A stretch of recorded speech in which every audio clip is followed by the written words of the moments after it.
Anila, who is a character that didn't get changed as much in this patch, but as they noted, she's already been blessed a little bit here. Let's give her a few more changes to make her better. Nier with such a big rework like you're mentioning, right? We're going to be seeing a lot of these unsummons, you know, not only as enders for the routing, but also in the middle, right? You know, depending on the combo that we're able to start with to try and keep up those stocks, which, of course, every one of those special cancels costs so much more in this version. Yeah, and as you can see here, every time death is recalled, now that means you have a cooldown timer, and that's an additional second for every stock you've spent. Look how expensive that is! That was just a 3-card combo, and we dropped down to 7 stocks there. My god, but the damage. Massive lead for Lazy Ruin, stripping 1 brave point away to CheesyMint, but you're not going to be able to survive. Looking for a chip damage situation here, and CheesyMint not able to escape. First round to Lazy Ruin. The dance with keeping death out there is all the more important. She becomes that true style of puppet character that I think they really tried to design her towards with that little pizzazz here as we see the jump U here actually calling death back. A little bit of a disappearing act here. CheesyMint gonna get pushed right back out though. There we go, that spot dodge into the 5H, trying to keep CheesyMint locked down in the corner here, but giving you a little bit of room to breathe. Full stocks available, so we just run up with the ultimate turn. Not a dash L, just a regular walk-up L here. Good flurry, but 2 stocks left. Alt skill spend. You have to kill here. Oh, no! Okay. Oh.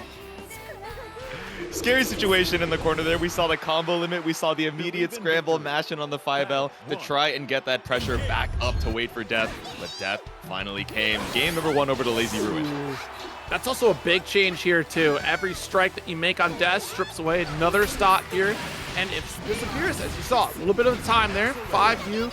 And every time you hit with 5U, you get another boost on that timer there to get death back sooner rather than later. But CheesyMint trying to bully their way outside of this corner. Nice stampede, my god. Yeah, so we're seeing from Lazy Ruin, right? It's kind of like you're mentioning, Zero. The decision in the Nier combo routing now is, oh, do I want to unsummon early to try and keep the uptime as high as possible, or do I want to dip in a little further and then be fine with death being down to get the damage? No damage off the attempted Raging Strike or an attempt at a Brave counter coming out from CheesyMint. The 2-2-U puts Lazy Ruin on set point. Yeah, that was a very scary situation there, and CheesyMint trying to fight their way out of it. I wonder if we thought that Lazy Ruin was going to commit to the clash. We had the block for the Brave counter, like you said here, but the side swap volleyball begins with 3 stock left. Has the reason, but look at that timer. Oh my gosh. Yeah, whole 10 seconds to wait this out. Okay, there we go.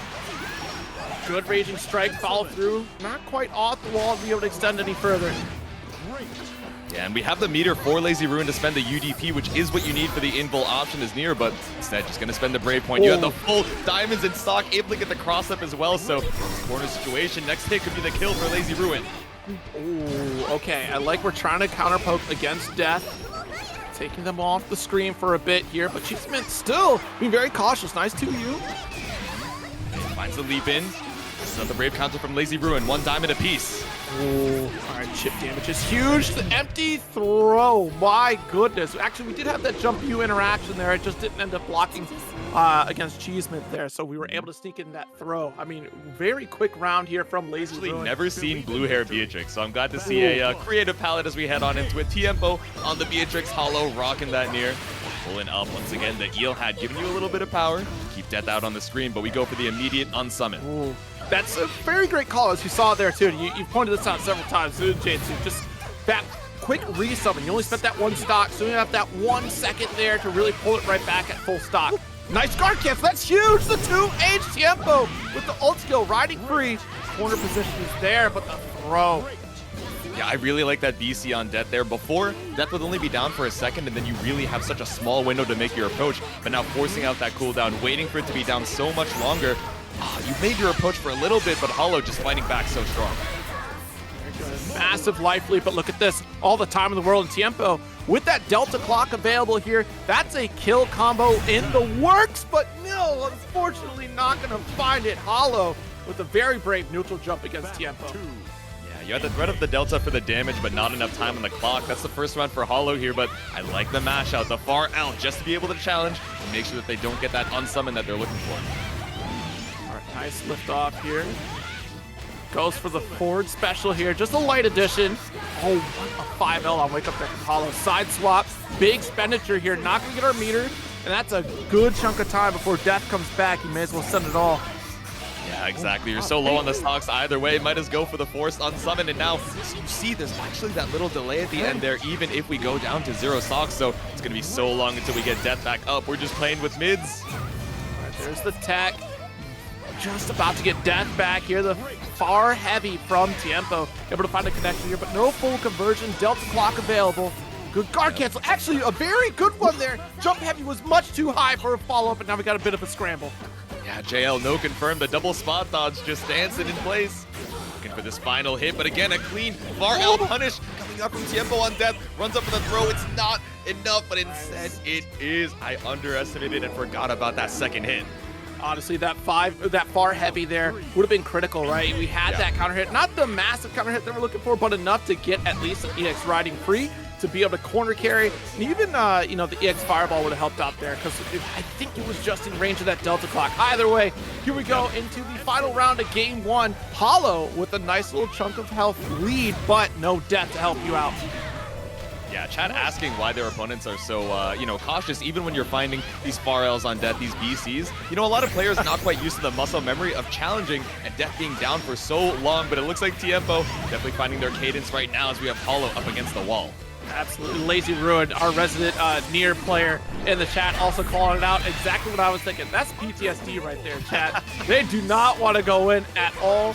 And I understand, but remember, no death means no brave counter, no raging strike. That's all offense, especially for Beatrix. This is so scary. Tries to land with jump you. Death on cooldown, but all you really need is an auto combo, but nothing found. The wake up mash comes up huge for Tiempogris for game number 1. Very good 2L call out right there from Tiempogris. My God. I mean, still very scary here. Oh, still at brave counter? Excuse me, it's the rage strike. You're absolutely right. Believe in victory. Thank you for the heads up in the chat. So you still do have that defensive maneuver, which is, you know, a really good, really safe way of at least waiting out that timer, but we're not going to go for situations where we run out of stocks and now it's kill if we have the raging strike available. Yeah. All right, there we go. Corner combo. Yeah, just got to make sure we hit that combo limit, but a little bit of an overextension of that close L. Spot dodge on the fireball, still not going to be able to take your turn. Spot dodge on the 6-6L, the double clash into the throw tech. Nice, got jump you. Caution again, you know, like you called out, it's still all opportunity here for Tiempo to really try to challenge against Holo. Nice, that's a big call up there. The jump you ends up whipping, you got the corner. Yes, riding free. Not quite going to get 100% there. You just send it with the forward special. There we go, send it with the UDP, that only invul option for Nier now. Go for the unsummon, just trying to get all the stocks back up for this potential last hit. Still very potent despite the damage reduction that it gets if it's an opener here. Scary situation for Holo, right? We're relatively low on the stocks, but we can't take death out. Otherwise, Tiempo just gonna run up and try and get that last hit. Send it with the claws. Yeah, very good awareness there from Tiempo to remember that death is still knocking right behind you. EX fireball for the finish from Tiempo. Battle 2. Engage. All right, ooh, dash L, but we got the jump medium to connect here. Good stuff. Super jump right over. We got you up against the wall. Holo doesn't have 50 for that UDP, so we just got to hold on to this or spend the brave counter. Ooh, what a spot dodge here. My goodness. Crossover, Holo. Massive combo potential. Early reset, but the ultimate DP from Tiempo with the huge jump you cross up. Wait a minute. All right, not going to get our super quite yet, but the next combo is certainly going to kill. Scary position to be. Throw, you're in throw range. Send out the parry. Obviously not going to be able to kill, but at least buys you a little bit of time to think. How are we going to try and land this next hit? Oh, tried to snipe out death right there. There's the 5L. Scary. Nice. If one star chaser doesn't work, break it over for 2. Spend all the meter we got. The dance begins, but that's all you, Tiempo. I can't believe Tiempo is just opting to let death recharge, and what a deep run in. Good tech from Holo. That's your turn, Tiempo. Go, go, go. Oh, spot dodge on the Star Chaser. It's up with the 6-6L, no confirm into the close L, but we block out the DP. Holo stays alive. My goodness, what a finish there for Holo. I can't believe it. And it's all literally just forgetting the fact that things have changed in this Nier matchup here. I mean, granted, you could still interrupt, but even now that fix to the normals, when death is down, Nier doesn't have that extended hit on her medium and heavy normals, so that certainly helps things out on the approach. And still, against Beatrix, you're not going to win in that challenge because of the way her hurt box lingers. All right, some more situations where you don't have to worry about those really evil normals, but up against the corner, you have 50 for the UDP after this, but Tiempo is going to get so much damage off this hit. Tries to get a little bit of a shimmy too far. Watch out for that 2U. That's the there you go. You're cured. Raging for don't at the meter. Respect the super. Yeah, no raging chain. Waiting for the meter to come back up. Tiempo really doesn't have to risk too much. I say as you run full screen for the throw. Tried to go for the COVID handshake, but no punish after the attempted throw tech, and we brave counter death off the screen once again. Oh gosh, there you go, Tiempo. Oh my goodness. Oh. On the Belial, right? Yeah, there it is. There is Seika definitely a lot of Belial on the screen at the moment. And it's going to be Belial versus Zeta. Zeta got a few quality of life changes, which were, you know, good and bad. You know, a lot of extended hurt boxes and hit boxes on some of these normals, which makes things more consistent. Pogo Oki, you know, now gets opened up by UDP. But we also have a meterless Fuzzy now, so can't complain too much. And we're going to see a lot of that 5U. Oh, yes, absolutely. And speaking of fuzzies, those getting a little bit of a touch-up universally, right? So damage reduction on buttons while rising here, but still an option nonetheless. Belial, one of those characters that got almost nothing in terms of negative effects here in the game. Still a very solid character. And honestly, when you compare him to the cast, I don't think he really needed too much of a change. I'm going to say it, J2. I don't think he was all that bad. Now Seika's up here in the corner, gonna dive to the super and says, all right, maybe he didn't need any changes, but in this moment, I truly wish he had a little bit less damage. You know what I'm saying? That's first round. Over to Coach Steve. Catching up on the chat as well. Thank you to Nivek RS for the Prime sub. Heading on into it. Round number 2. Mobius here. Nice dash H and crouch M still your go. Nice egoish to pull it back, and finally Seika pressing for that raging, brave counter. Okay, going for the super jump, really trying to bait out the anti-air, but Coach Steve just gonna send the 5H back down to earth off of the spear and finds a 6-6H for it. Yes, absolutely. Able to get that max range with the same medium there. Pull it right back in. Nice guard cancel again. Coach Steve in complete control right now here. Go Mudasito in control of the tier 1, and we're gonna send it the 6 months. We send it with the ult fireball. Coach Steve, the hard call out on the back spear. You are not gonna get away with that one. That's game number 1.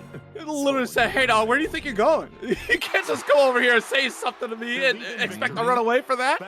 That's what I'm saying. He tried to go for the reply and then block, but no, we hit you on the ult account. It's game number 2. Well, call out here. Seika able to get the first light and easy opener. Walk it back out. Just wait. Seika looking for a DP maybe with the stagger pressure, but does find the spear. Dash out still, of course, like I said, a very potent threat. Nice back throw corner. Try to get the shimmy. Let's go for the ridiculous plus frames. Yeah, it's evil off of the ult fireball. It was already plus in the previous patch, but even more so now. You have so much more time to run back up after it.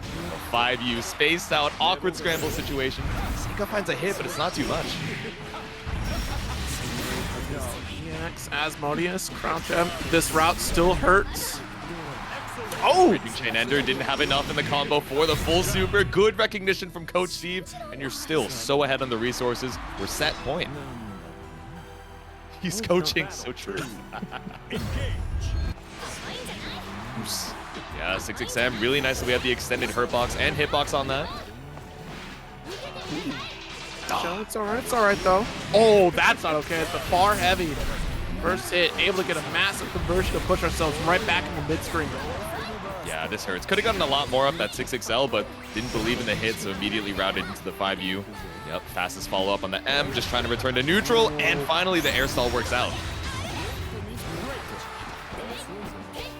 Staggers here again, block on the overhead, spot dodge to throw. Good recognition from Steve. Just waiting for the follow-up. Get to the side swap for it too. Smart decision from Steve. Brave counter coming out from Seika, but now you're down to 1 diamond. Next hit from Coach Steve, if it's a good starter, could actually be lethal. Very true, actually, with the final Brave point here. Pull it right back in. All right, we're airbound right now. Full combo with a finish. Yeah. Still getting the most out of the mid-screen routing, baits out the BC, no diamonds left, and the kick to the toes is enough. Coach Steve moves on with a 2-0. You think, but this costume here from Narmaya was one of the first to be able to pick up here. It's going to be Dragalia up against 10 here, actually Jmamh, excuse me. Yep. Yeah, we're comparing the setups right now, right? We got the all-black matching, then we got the RGB for more gamer speed. No, but a little bit too fast to try and go for that Brave counter. Baited out with the shimmy. There you go. Dragalia lost. No, Dragalia is still playing. Hold on now, Gotcha gamers. Let's relax. A little bit early to be saying that one here. I'm the first one to pull that joke out. You're right. Ooh, the jump over. I like the idea to try and bait out the Brave counter there, but good timing from Dragalia to find the Brave counter. Gonna send it again. Spends all the diamonds and comes up huge for the round. Big expenditure here from Dragalia. You know, one of our more noteworthy Narmaya players out there. Ooh, I'm surprised we get the follow-up there from the Rekka here. That's all right. Yeah. All good. All right, send it with the Brave counter. Big chillin' hop over with the cross-up too. Dragalia. I would have got hit there too. Don't worry. Oh, off the wall. Nice dash H. You know, one of those changes for 6 here. They want you to try to utilize dash H a bit more, get more life out of that move, and certainly Jmamh finding that opportunity. Yep. I think we got crossed up. No block button utilization. The guard cancels it for the second time. Dragalia's called that out. Jmamh in trouble. Not quite going to hit that Skybound Arc territory, but the restand from Sentinel will certainly give an opportunity to Dragalia.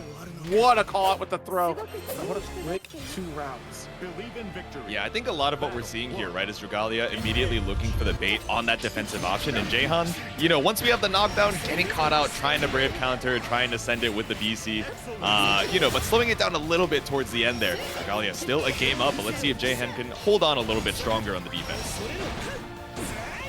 All right, Snake's Edge again. Apparently we need to use that, we use that too much. Yeah. Okay, holding on strong with the empty hand.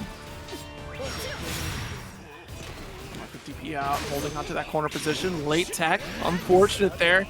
Nice warp out with the 5U. BC on the empty hand, tries to go for the EX flip, but he's gonna send the empty hand once again. Jmamh with a clean counter approach. I'm surprised we didn't follow out that corner. Maybe we weren't sure about the combo limit. Either way, almost got the finish. Alt Rekka, yes indeed. Yeah, you're already in that chip damage territory, so you had to go a little crazy for it. Tried to see if Jmamh would wait it out, but that is the round. Pretty space game with this far end sets it up. Catches you out with the transient. Gets out. The staggered pressure here. It's going to be so tricky, you know. Those changes that really kind of were negative effects to Narmaya, not really coming into play in this matchup in particular because of how aggressive Dragalia has been on this close range pressure, but even still Jmamh able to meet Dragalia with that exact same offensive prowess. Whoa, max range! Finish the job, Dragalia. Yeah, I really like that delay, the stutter step coming out from Dragalia, right? That first game, we were seeing, all right, you're being too antsy on the defense. Now that we've seen Jmamh slowing down a little bit, Dragalia delaying their pressure a little bit more to try and catch this new timing. Now that it has them on set point.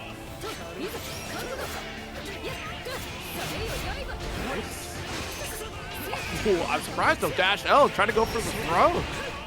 Very deep run in here, out of the corner. Gets the restand just for a moment.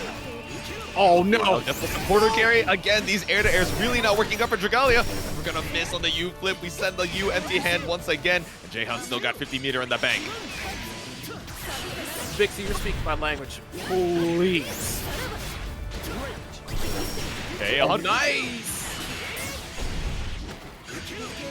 I can't believe it. All right, so no brave points either side here. Nope. 6. It looks like he has a decent chunk, but you gotta remember the HP reduction. Speaking of reducing Dragalia's HP, putting them in one light touch to be able to kill.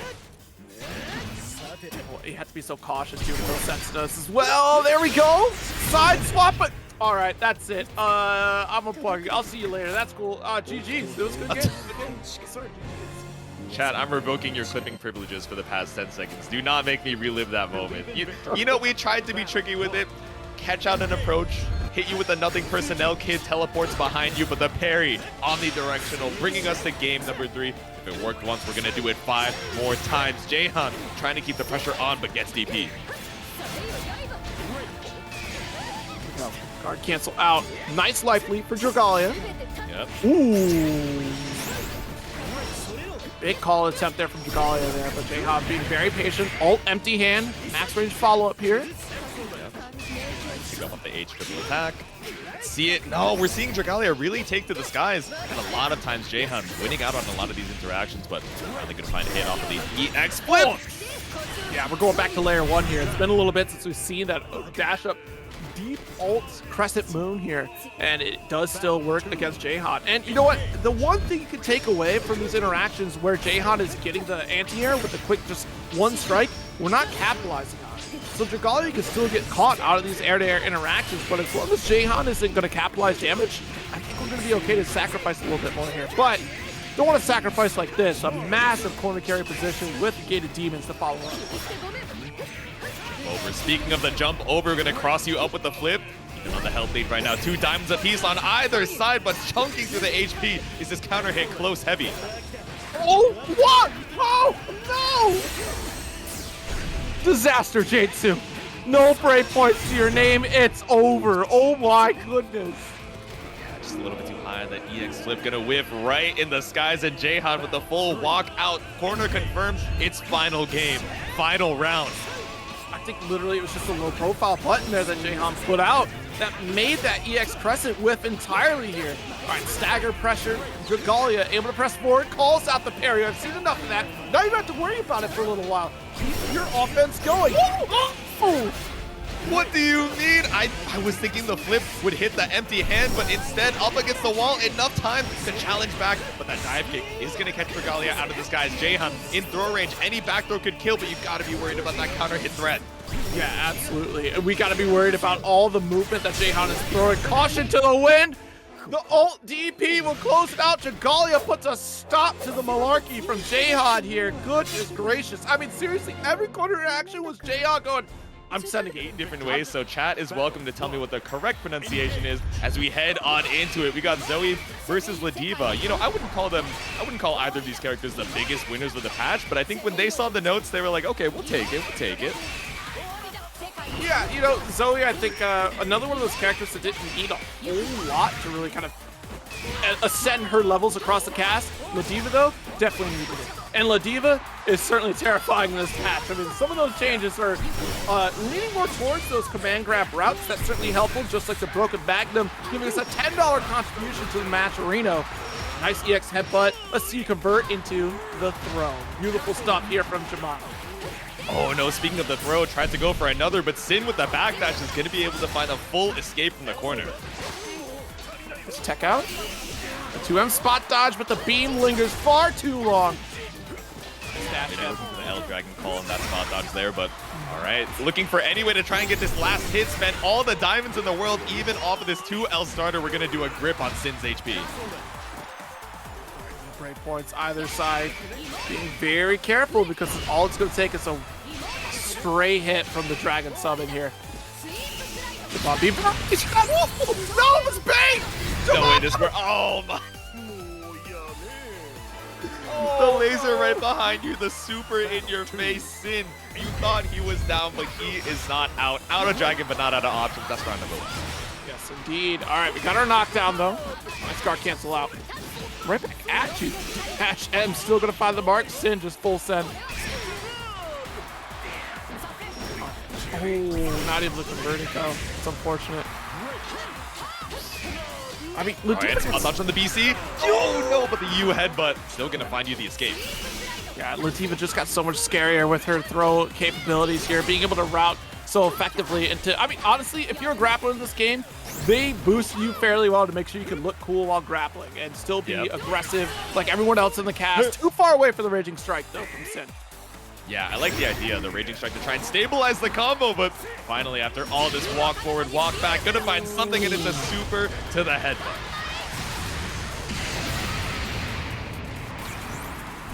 One throw away from victory. If Synn wants to keep it just down to brass tacks here. Ooh, I think they're trying to go for 5U right there. Jmamh with the ultimate lariat. Dunk is too far. No, not quite used to the combo limit there, but still SPD finish. SPD is all you need to tie up the rounds here. The immediate round start 6-6H, tired of these pokes, we're just gonna armor on through. Absolutely. You know, I'm tired of trying to deal with neutral. I just want to assert my offensive pressure right now. And we found the spot dodge on the Brave counter again. Previously, we dropped the punish, but not going to leave the corner carry on the table this time. Synn has you up against the wall. Still a decent amount of Dragon Gauge to work with, and does find the hit to try and get his refresh. Being in this corner situation against Zooey is so difficult to deal with, and the fact that Synn staggering that pressure, making it very confusing for Jmamh to be able to time one a Brave counter or even time like a Bare out here. The 2L found a hit, but no confirm after Synn putting that first game on the board. I can't believe how long that first game went. My goodness. Holding on strong. Yeah, a couple more interactions in a lot of these games with the quality of life changes that we've got in V1.5. But we got game number 2, immediately sending it with the 6-6L and recovers in time for the 2H. Set up here. Ooh, try to get the full conversion after the lightning. I see the vision there, Synn, the 2H to get a little bit of an extra lift.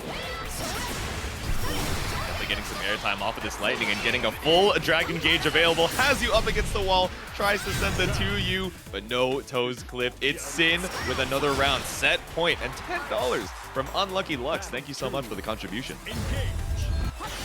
Much appreciated indeed. All right, little spot dodge. Try to call out a Brave counter. Jmamh's not feeding you that one. Lockdown again. Good jab out here. Jeez, yeah, 5U. One more time to lock down this corner position here. The threat of the dragon is so real, but a roll into scoop. All right, 6XL, the immediate Brave counter. Synn does not want to let go of this corner spacing. Triple Dragon Call into the lightning. Jmamh just slowing it down. 100-meter available. Basically on both sides, but finds the hit with the 6XL. There's the 2H. I knew there was a real path to victory there. We're able to route into SBA. Good stuff from Synn. If you love on the Dragon Meter here, but of course you have a big health. All right, maybe you don't need the Dragon Meter. You got a 2H, a counter hit. Jmamh trying to swing on the way down, but all you... Okay, I was so scared you were going to live that one, but the spinning slash seals it out for Synn 2-0. As long as you play the intended build for this character, the mid-range kind of counter-poking being a ranged threat, I think you're going to see a great character going forward here. Nice energy destruction, but nice jump special from Zane.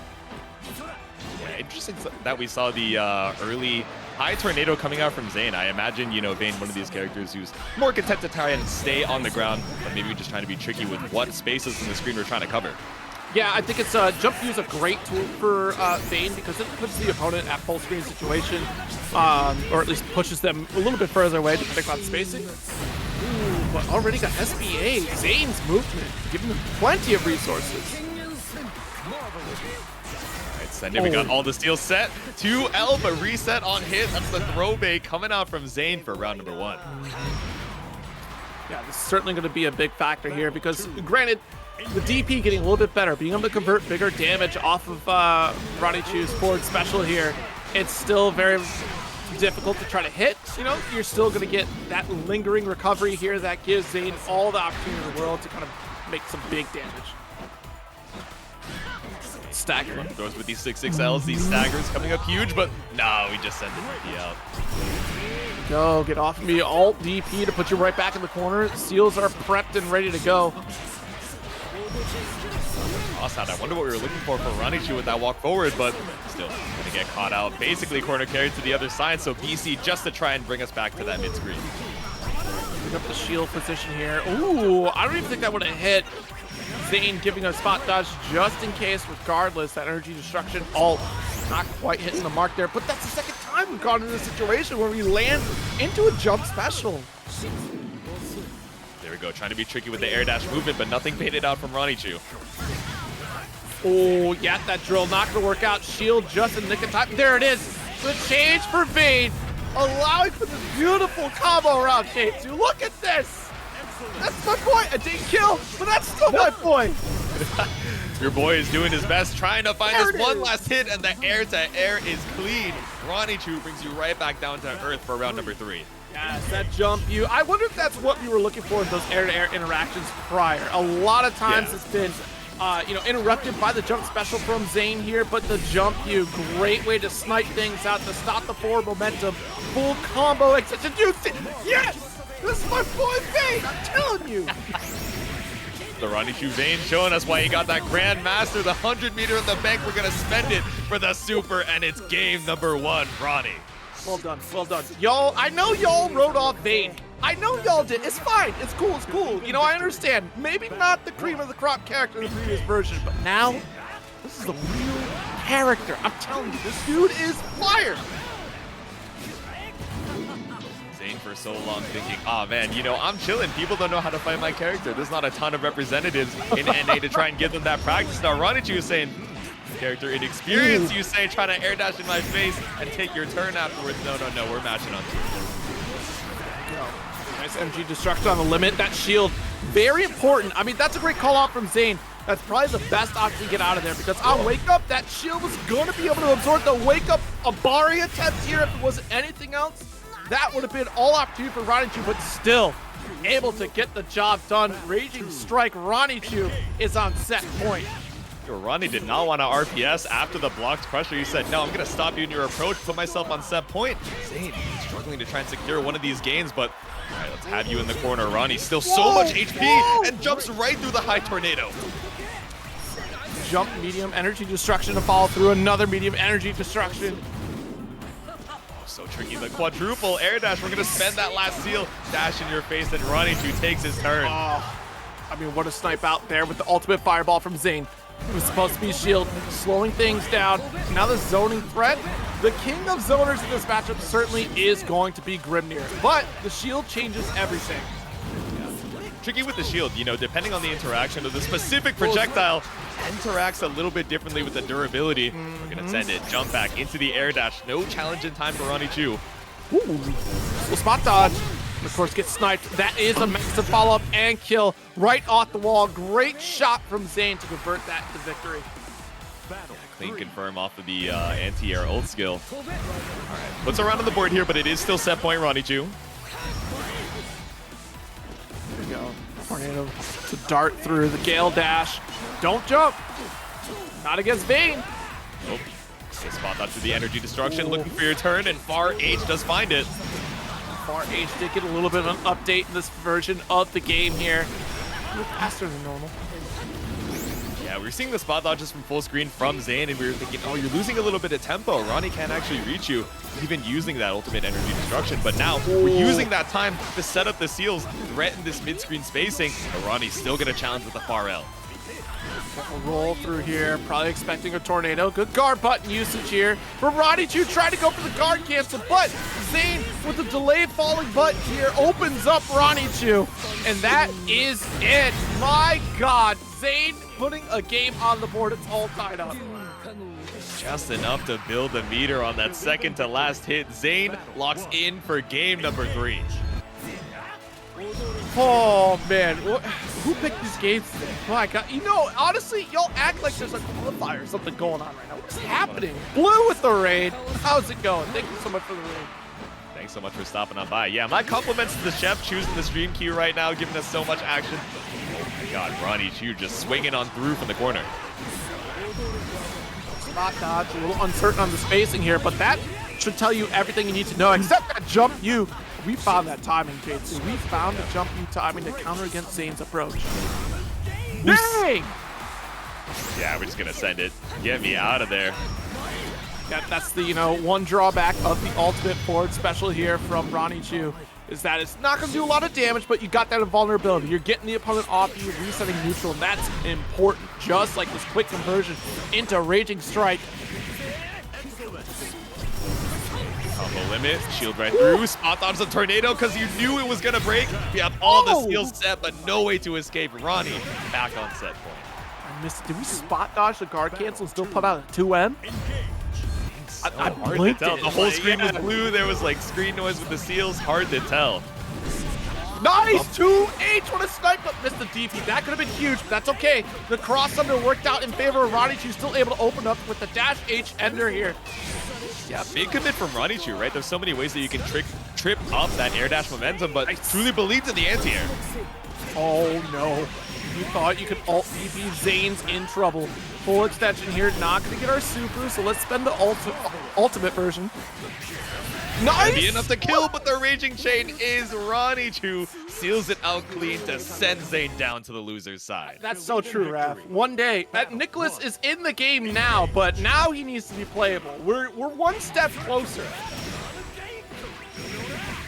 There we go. Already got the stand special here from Proteus. Corner position. Ooh, another character that got hurt kind of bad. Not in the worst way, but 2B getting a little more normalized in her playstyle. But also, I was watching Late Way Back play a lot on Last Night's Peric Online, and it doesn't seem so bad in terms of like intent of how this character works. Like she's now gonna focus more on her combination strikes. Jesus. That becomes a big factor to try to refund a lot of these abilities, but the damage output she gets for going for that works out pretty well. So we'll see how it works against Proteus though on Vane. Yeah, overall, the skill consumption, definitely something you have to manage even more now in this patch with a lot of the air stalls, you know, costing a little bit of that gauge. But, you know, we haven't gotten to see it yet, but the changes on Volt, definitely something that are going to be really strong to try and close out the round. Speaking of, could be one touch on either side. Proteus with SSBA available, Yoru Sensei only really needing a grab to seal out this round. Nice spot dodge to the medium special, but now we're out of resources here, looking to try to chip away. You can't jump. So I said last game, you can't jump against Vane. I promise you, it's not going to get any better because you have a double jump. You don't jump against Vane. Yeah, we know Vane as someone who, you know, cashes out so well off a lot of these anti-airs, which I would imagine, you know, makes him kind of a scary matchup for 2B, but, you know, not exactly the strongest version in that previous patch, but now that we got Proteus cooking with one round on the board, 50 meter on both sides, but Yoru finds a clean anti-air. That was pretty wild to go for the grounded medium back special there. There we go. Ooh, nice 2L to open things up. We're trying to refund some of that skill gauge here. That's critical, but we've got super to get us across the finish line for at least a round. I love that axe skin weapon. That weapon is well known for a lot of attack misses. Is this true? Is this verified lore, Granblue gamers? I don't know. It hit on round start. That 2M worked, but it didn't get you the confirm you needed, so Yoru just mashes back out either way. Nice, but no skill gauge available. We had the new change here on the trap setup here on pod A. What is it, 105 or something? I call it the trap pod, folks. I'm sorry. Yep. I call it Crown of Thorns, and then I'm like, wait, there's actually no vines even in it at all, but of course we got Volt. Don't have to worry about it. We got 100 meter energized here for this next conversion. Big boon for Yoru Sensei. I mean, a throwaway from victory. Giving caution just in case they'll wake up ult forward special. Yes, that energy destruction. Big conversion here. Proteus with SSBA. Refunds on at least a Brave point. No full animation though. They walk back behind the shield, refresh it. See if Yoru Sensei is going to try and take to the skies once again. We can see a little bit of delay in between them, really trying to bait out some of these anti-airs, but it's worse for wear on the HP, and the run-up button is all you need for Yoru Sensei. Game number 1. It's one of those things where you got to kind of pay attention to the resources available from 2B. That moment there, we only had 3 bars. If I remember correctly, medium special is 4 bars of skill gauge. So unlikely for Yoru to throw another one out here, but I appreciate the caution regardless. Nope, it would have been 3 skills. My good call on spot dodge. Just missed it. All right, clean tech. Yoru Sensei already down that 50%, but has 50 meter in the bank. Try and even that back up, but does get cross up, jumped in, and also baited on the BC. Mirage out. Ooh, that was an interesting jump L interaction. Okay. Nice 5U, got that parry. Challenges was medium serious. Yep, Brave counter out, 2 diamonds apiece. Yoru Sensei gradually knocking on the door to try and get that chip damage win con, but I like the spot dodge. Oh my god! I can't believe the heavy hit at that close range there. You weren't able to shut it down. Proteus in trouble. You really want to stick into that close range. Don't have to worry about the chip damage coming out. Sent it all in the UDP, but nothing found for Proteus. Battle 2. Very unfortunate. I mean, Yoru Sensei already has the message. Proteus is a player that wants to wake up alt skill DP. So given that moment of pause there, even with that small life lead that you had, I mean, minuscule life lead, quite literally in that moment, it was still, you know, better to throw caution to the wind. But big Raging Strike conversion to get that corner carry and refund some of the skill gauge here. Yeah, the pick up off the hammer too. Yeah, we were not afraid of the Volt. We just went for the delay 2U. We're just going to sweep our way back out. All right. Set point still available for Yoru Sensei. 2 more grabs or 1 good hit should be enough to seal it out. 100 meter available for Proteus, but no more diamonds in the bank. Delay the DP. It's 1 more touch. There we go. Fallen with the button, sending Proteus down into the loser side. A valiant fight for the Vane. The next one, Vermillion versus Bepaw, headed up next. Wait, have you never noticed that's what you always do? You know, it wasn't until someone said, "What did you call them?" that I really just, you know, took a look at myself in the mirror and understood the kind of man I am. Well, Bepaw on the Metera. Very interesting swap here. I've been having conversations with Bepaw as we led into this patch, specifically around Farron, because she is one of those characters that unfortunately is just kind of devastated in this patch. It has some great changes, but for the most part, because of universal changes, she's really badly hit. Oh my god, these late attacks unfortunately going to be the whole reason why you're down to no health. My goodness, Vermillion on the 2B. Yeah, keeping the pressure on. Even finds the air as well. That forward jump. Just going to reach all the way across the sky. 2B got big buttons on the ground, and same for the air-to-air. And we got you up against the wall. Bepaw, how do you escape? We don't even build up the 50 meter for this. Oh my gosh. Rainfall here. Nice. Got the alt skill set up. Yo. Get away from me. That 2H. Beautiful. Trying to get the call out here against Vermillion. Not going to work out, though. Alt. Forward special. Get away from me. Up on Handy with the DP, evening out the life lead at least, but Vermillion has the 50 meter in the bank. Still really healthy on the skill gauge as well. Ooh, medium back special here from Vermillion. That is tragic, especially against a character like Metera, because she tries like one of those hard call-outs or like a full-range fireball. That is still all the opportunity in the world for Vermillion to snipe that out. Yeah, I imagine this is tough for Bepaw, right, against the 2B, because not only do you have so many ways to try and contest this mid-range, where we're trying to throw out the arrows, trying to be a little bit tricky with the air movement, where 2B has such big buttons. Even at the full screen, we have that threat of the ultimate beam, or the ultimate, you know, grappling hook just making her way in. Yep. Oh, okay, 5L, try to get a 2U right after. Bepaw seeking the lows. Seeking the pearl, but we're swimming right on through. We roll through tether. Yeah, that's a massive opportunity to punish. Like, definitely go for it here. I don't remember the frame count exactly.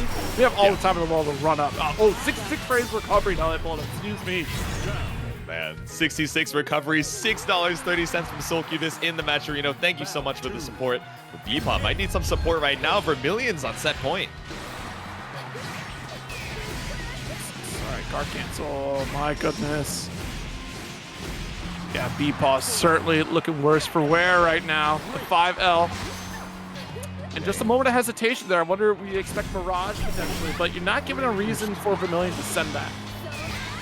Just a little bit too far for that 5M, which, you know, is not something that I generally say about that from 2B, but use the ultimate arrow, bought you a little bit of time, but Vermillion gets the time and the space off the grappling hook. Once again, no, but you put it back on the table by whipping the super. Rainfall to come through, and Vermillion giving a wide berth to Bepaw right now. Triple back dash for Big Chillin, tries to go for the great fall, but all we get is great damage from Vermillion. We seal it out with a Raging Strike, Bepaw down into the loser side 2-0. Hey, you know what? A little bit of Freakmaster donating that $50 to the match arena is certainly appreciated here. And I certainly feel for Bepaw in this patch in particular. A character loyalist across any game that they've been playing. Certainly really trying to find a footing here in Granblue Fantasy versus Rising. Has dabbled in other characters, has dabbled with Nier, but now is still trying to soul search to find that next character, that play style. We'll see where they land in the future of Granblue Fantasy versus Rising. Maybe they even go back to Fairy and find, that to work out eventually here, because she's not necessarily down and out. It's just certainly worse than where she was before here. Ktang pulling up with the Narmaya, and we also have Beelzebub from Havaniceday, who was actually showcasing this just the other day. We're back, apparently, on Beelzebub. Yeah, I'm seeing a lot of this from the Beelzebub brothers, and of course, one of those big changes, right? We just saw that dive kick, the Unisonic, now swaps what skill it, has a shared cooldown with, and, TLDR, we get a lot more damage off of some of these conversions because now it's connected to the DP instead. It's very interesting that they've made that, and I'm curious to see that in practice. Apparently, it's not too negative, because my immediate concern on reading that note is like, wait, you're giving up DP for this? Well then, isn't that a benefit for me? But clearly, Beelzebub players have something else to say about it. Yeah, if you're confident in your defense and confident in your pressure being able to hold on strong, I guess it's fine. Is that Homelander? No. I was going to say, I saw the Team USA, I'm like, yeah, that's Homelander, actually. It does kind of fit with the color palette, but all we're seeing is the red off of that counter hit. Ktang struggling to try and find any opportunity to escape Hava's pressure. Oh. Zane trying to challenge here. Dash L. Look at how much damage that does now. It's so different. Talking about Red Bull bubs, but this combo is happening right now. We end it with the UDP and have a nice day. Speed running that first game. That looked like the Frieza explosion. Like, wait a minute. Pointing at the person in the bubble, trying to explode. That's evil work, man. Evil dude. Look at him. Beelzebub. Historically, in other mythos, also kind of evil dude. Yeah, he definitely matches the name in all of his iterations right now, but the evil of the Black Fly is just keeping you locked down with the arrows. Shoulder check, too. Shell here, far L, or just an L rather, excuse me. It's Narmaya on the screen, folks. Yep. Right, Sonic, that plus on block dive kick, just keeping the turn up, but Ktang holds on strong. No punish off of the Whippy X flip. Oh my goodness. Nice DP out.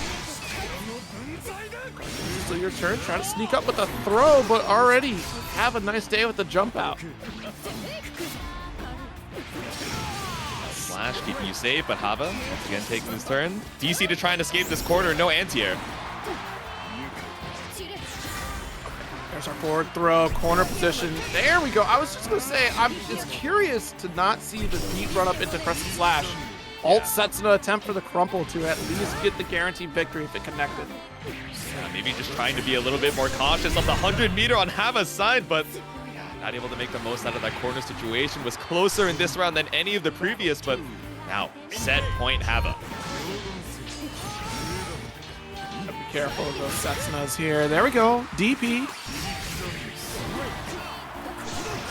DP forward, the far L just barely out of range. 50% lead again, finding that alt DP. Try to return to neutral. Spot dodge? I don't think so. Let's keep the pressure going. Crescent Slash gets blocked and right back in the corner. And unfortunately, you put yourself there. The lingering black flies off the EX version, allowing this extension for Havaniceday to SBA. And it kills. I thought you would live with a sliver, but no, Ktang going to be sent down into the... maybe I was a little... Players out there certainly trying to make a name for themselves here on this qualifying circuit. But if it's this color, and I missed the names, it's got to be Xerom. And it sure is. I see the 3 lines. It's Xerom. Yep. It's so funny. I'm looking at the nameplates, and Basaraga covers up part of the player name. I was like, I know it's BSG, but just on the off chance, big chill in here as we go for the backdash. For any way to get back into the Soul Forge, and I'm sure a lot of balls not going to be able to challenge it in time. Yeah, Basaraga is another one of those characters, like I alluded to earlier. Certainly got blessed this patch here. Some great changes to the fully charged heavy normals here.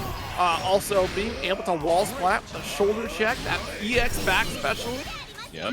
Or forward special, excuse me. Oh, this color palette, Spider-Man 2099. I mean, with the way he's moving, I'm not gonna lie, man. Definitely, you know, working with the mobility that you got off the command dash. Go. Off the wall. Send it with the super. Gonna be enough to put both of these players in that one-touch situation. BSG at 0 diamonds, so really only needs a light confirm from Xerom. Whoa, whoa, whoa! You stopped short, no challenge, and Xerom says, what if I jumped again? What do you think you are? I want to be the guy? Because you're playing like it. The guy who wasn't able to seal out round number 1. Definitely a heartbreaker there for BSG, but ooh, clean air throw coming out from Xerom too. No EX hands. Off the wall, good extension, goes for the noble strategy, and just like that, the back ult special from Blue Sky Guy. We've seen it before. We're gonna sneak in another one here. Off the stomps, let's go. Yep. Stomp, stomp, scoop. Stomp, put the sight in the stone. Help me, bro. How do I get out? Okay, Ultimate Charlotta Ball at least buys us a little bit of space. Enough time to jump over the Stomp Series 2, and Xerom should be more than enough to build up that super. Oh, game number 1. Right, yeah, I mean, strong showing from Xerom here to navigate around the pressure from Blue Sky Guy here. That's no easy feat once the Savage Rampage starts to pull through from Basaraga. Back throw back out to the mid screen, gets a Soul Forge off it. If one back throw worked, let's do it again.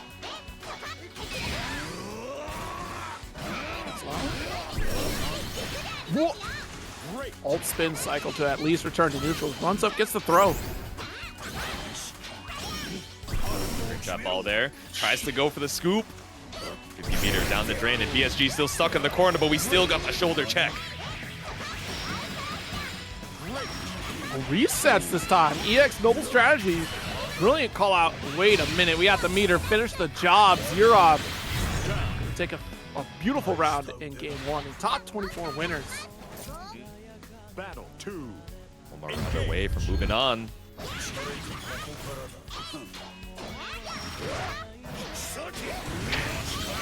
Scooped out of the skies. No noble strategy for you.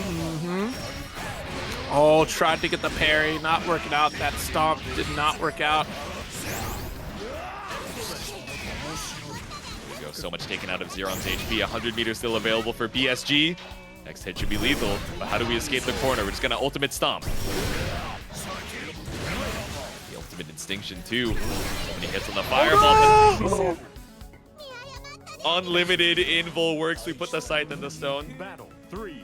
it's for so another round. scary. You see that full range, and you see the Soul Forge activate. You're hoping to try to get the interrupt, but it was too little too late. Xerom with that full send right there. Okay. Oh, nice. We'll stomp, immediately send the DP. Knockdown low. Wait a minute. So we got our hands coming through. Noble strategy. I can't believe it. BSG has been sniping out these noble strategies time and time again. Yeah, we lost 2 the round, rates? the double jump in, and we're never gonna let that go again. BSG got 100 meter in the bank, but we also got 50 for the UDP. Oh. Extinction confirms that Soul Forge, tries to go for the ult skill, but sniped in the startup. Xerom.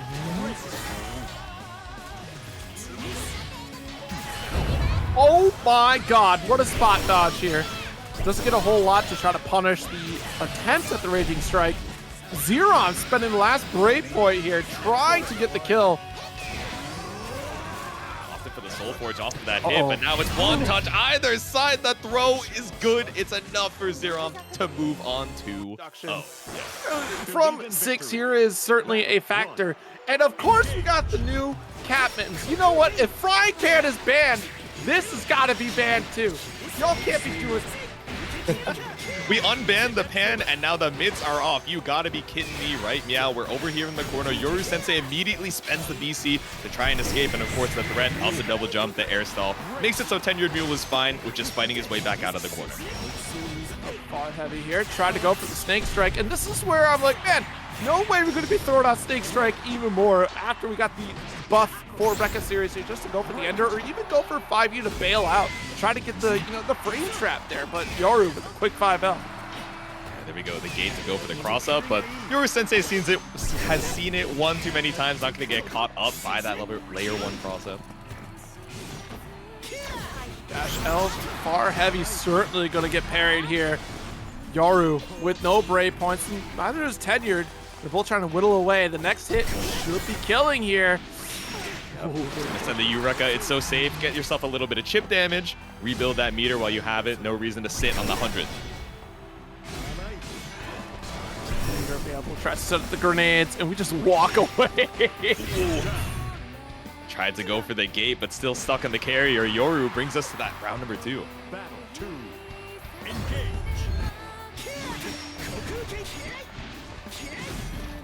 Let's go far heavy again. Sniped with the medium special. Oh, back-to-back parries on Wake Up, and Tenured Mule finally going to pay the price for it. Yoru going to have to rebuild on some stocks here, unfortunately. No specials to follow through. Oh, the parry actually did not catch the 6XL after with the follow-up. I wonder what happened. 100 meter available basically on both sides. We go for the empty paw, but nothing found. Brave counter comes up for Yoru Sensei. You still got 2 diamonds in the bank. Tries to take the disguise, but still gets caught up on the Eureka. Strike. I'll try to get the dash L conversion there. Not a bad call. Oh, right! Hey, If nobody got me, BC got me, man. I'm calling the cops right now. Right meow. That's good. 2 Bs in a world of hurt, meow. Battle 1. I'm having a good time. Tenured Mule maybe still looking to try and lock in here for game number 2. Like the tricky use of the teleport. Oh, 2H. Beautiful. Have to convert for this corner. Wall bounce. Yep. Yes. Brave counter. I can't believe you pressed heavy there. You're insane, Yoru. Yeah, it's kind of crazy work. We blocked the gate and we're like, all right, I'm sending it. Let me try and look for this counter hit. Now we got you in the corner, coast to coast. Oof. Yeah, we're safe on the Brave counter there. So able to challenge. I think it's just a heavyweight slugfest here because both sides, right after Brave counter, said, let me send heavy. I'm safe here, why not? Okay, send it with the TP. It's no challenge coming out from Yoru. Counter hit situation. We send it with the UDP.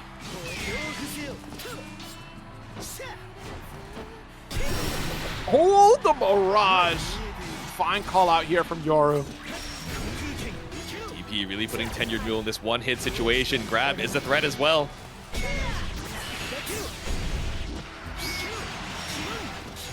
Straight out of the skies, the counter hit straight into the Raging Chain is all you need. He's locked in, meow. One more round on the board, but no, Yoru Sensei still up the game.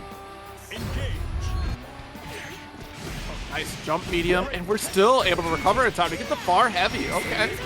Yep. Get the Oh my tip God, of the all the- sword. You're just lucky it doesn't hurt more at the far edge of far heavy. Yeah, no block of the jump in from Yoru Sensei. I wonder what we were looking for there.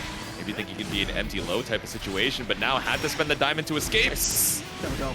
Another heavy there to convert right after jump M. Great carry to the corner as well. Okay, knocking on the doors with these close Ls. These 5 Ls rather. 100 meter available. We set the Volt. Round of Thorn. Okay, but Throw Tech clears it. Very fortunate, but immediate follow-up into SBA. Yoru putting a round on the board, trying to take the entirety of the set here, and we can try to get the victory in this round. Fallout 5 is looking apocalyptic here. Down Yoru Sensei on that set point. One more round away, but Tenured Mule off to such a good start. Dash H was the finisher there for the corner, but immediate guard cancels. Tenured Mule finds a way in, meow. We finished Eureka has kind of got like, I'm not going to lie. We pull up, made the throw. Here we go. We got that EX gate. Tenured Mule really wants to put one more game on the board, and with 100 meter in the bank, we are going to secure it. Stays alive and brings us over to game number 3. Goodness, what a finish here for Tenured Mule to stay at the precipice of victory. Oh, game apiece for both players. Oh, Jesus Christ. There's no way we just did micro dash 2-8 round start. The hard call out on the gate or the jump in. There we go. Pull up in the throw. Tenured Mule so worse for wear on the HP, but does tracking on the empty paw. Still able to catch you out here. Not going to even up the life lead just yet, but Yoru Sensei still got that 100 available. cancel out. We're just sending it home. I don't care about the breakpoint economy here. Let me finish the job now.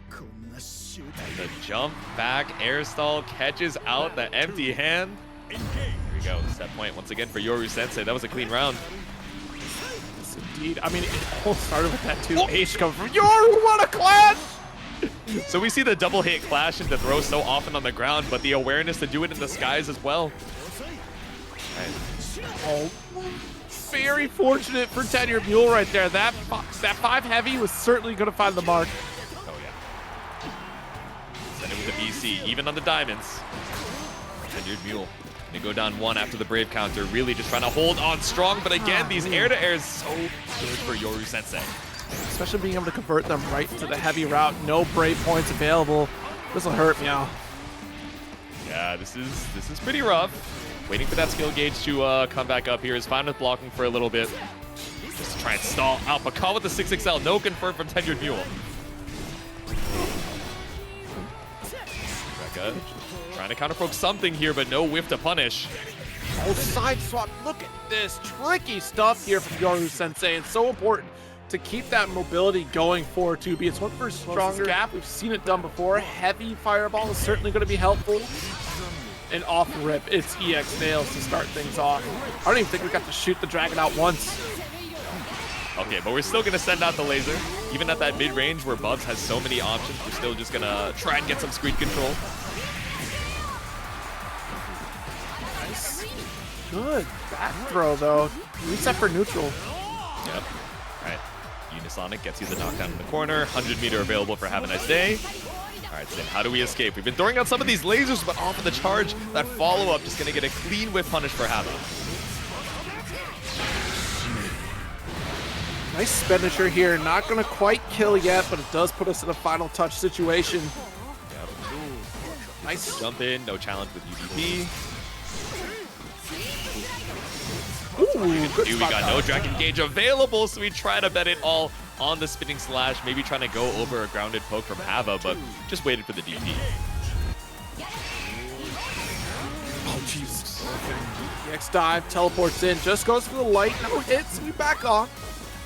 Synn still doing a great job trying to fight out of this corner, but the top, oh my goodness. Yeah, the spot dodge timing on that laser as well. Thanks to Hava. Jump back Unisonic, it's evil, and the pickup off of the 2M2. Spot dodge didn't get punished by the follow-up on the Black Flash, but does get caught out with the command grab super.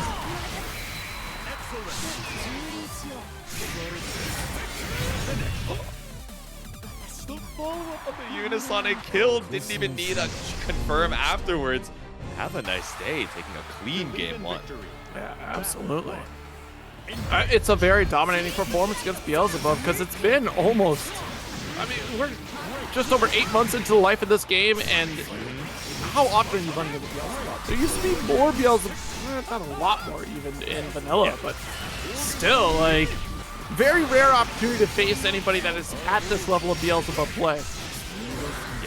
I would expect Synn to kind of have the knowledge against this matchup, even though it's not super well represented, but there's something to be said of the muscle memory, right? Oh, I haven't run into this character in so long. I'm forgetting what to look out for, and Have a Nice Day just running away with it once again. Another round, now it's set point. Yeah, I mean, honestly, beyond the muscle memory, it's like this caliber of Beelzebub. Like the max range that we're playing, we're really trying to snipe things out with some of these black flies. Yeah. Oh, wow, nice 2M, improve route. I like that spinning slash from earlier. It finally caught out what I think Synn was looking for in that previous interaction, the black fly startup where it's that single arrow. Now we're finally seeing you have the corner situation, but Hava escapes with a jump back Unisonic. Tried to go for that dash up L, and yeah, back to back ult DP here from Synn. Yep. He's gonna catch out that same jump attempt. 100 meters still available for Hava. How are you supposed to challenge jump back dive kick? It's so scary and also so fast to try and catch out. Oh, with no brave points now. 50 meter available for the UDP, but if Havaniceday calls out the defensive option, you are going to die, but all it takes is the 6-6L, the elbow, to send you down into losers. And a great confirm with that crouch medium there. Charlotta, though. Okay, so this matchup, I've always felt like This is kind of a difficult one to go up against because of how aggressive Charlotta can be. But we'll see how Ladiva back plays it up. Yeah, let's see it. Tricky with the jump trajectory. There we go. Pulls up for the noble strategy. Caught you out. Trying to go for a fuzzy tech there, but Fumbler just waiting it out. The stagger working out so well. Oh, jeez. Wait a minute. Good air-to-air. Fumbler back to... Stop. You don't get... Jesus. Wait. That was it. That was an evil conversion. The 125% routing from Fumbler. Okay. And avoiding the universal change because we didn't start with an alt skill. We started with an air-to-air. Legally distinct alt skill routing. There we go. Oh my god. All right, that was kind of clean there, but played right back, looking for the 2H. Snipes you out of the skies, but on that normal hit, really not going to get you too much.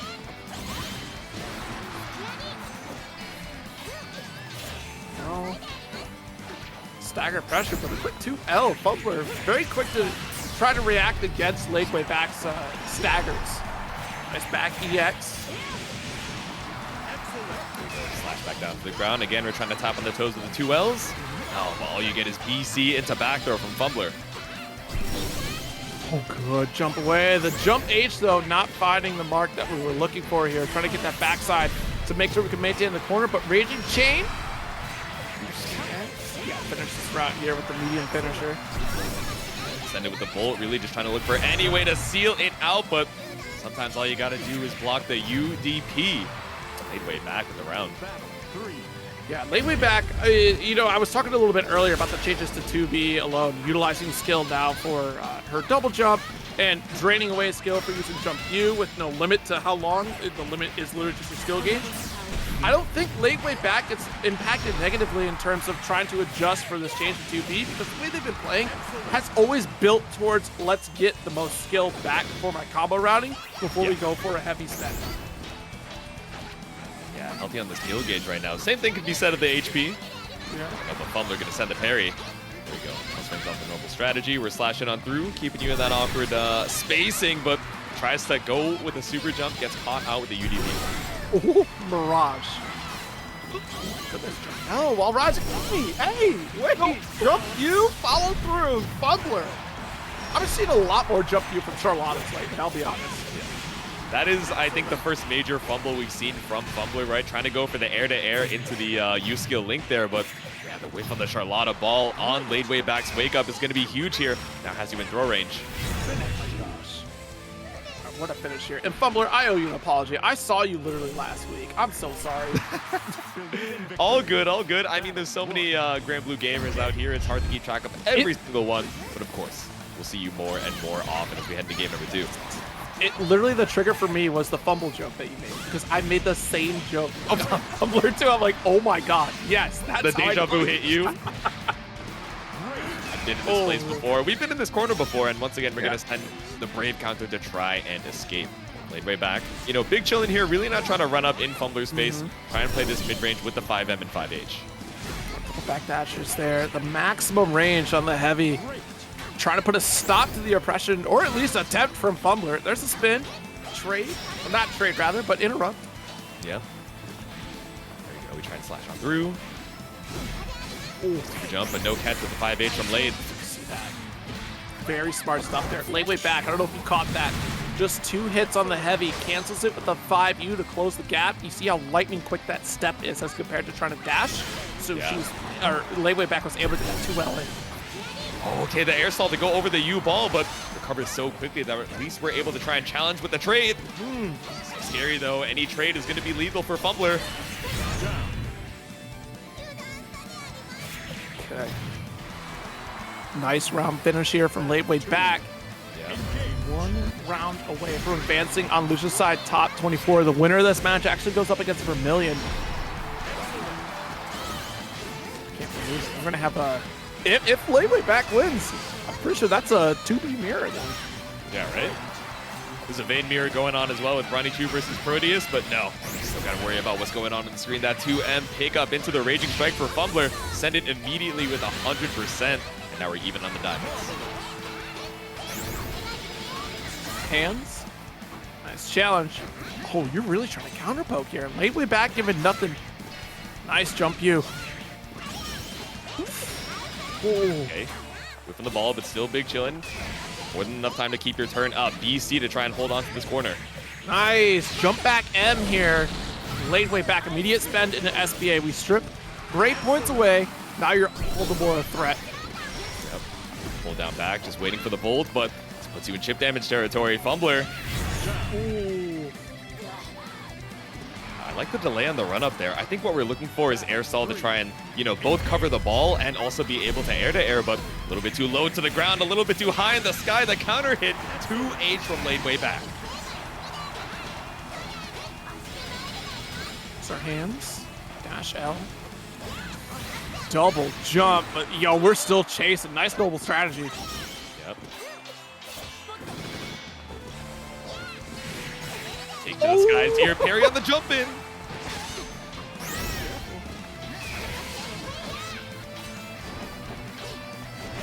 Back to that 2L. There we go. Light series here. Raging chain. Oh, nice corner carry because of that too. Come off the hammer. Waiting for the skill to come back up here. Dash cancel in. You tried. Oh, I love. Fumbler. Yeah, I love the shimmy attempt there from late way back. No brave points either side. Alt holy ladder. God, and that damage is so much because you had 0 BP in the bank. Fumbler able to hold on strong and bring us to game number 3. And an update on the bracket as well, or at least a little bit of lore. Fumbler took out Hubert 2-1 to get here. Laid way back took out Zippy 2-0 to get here. So a lot riding on the line here. Couple upsets on the way over, but now it's one more game to see who moves on to the next round.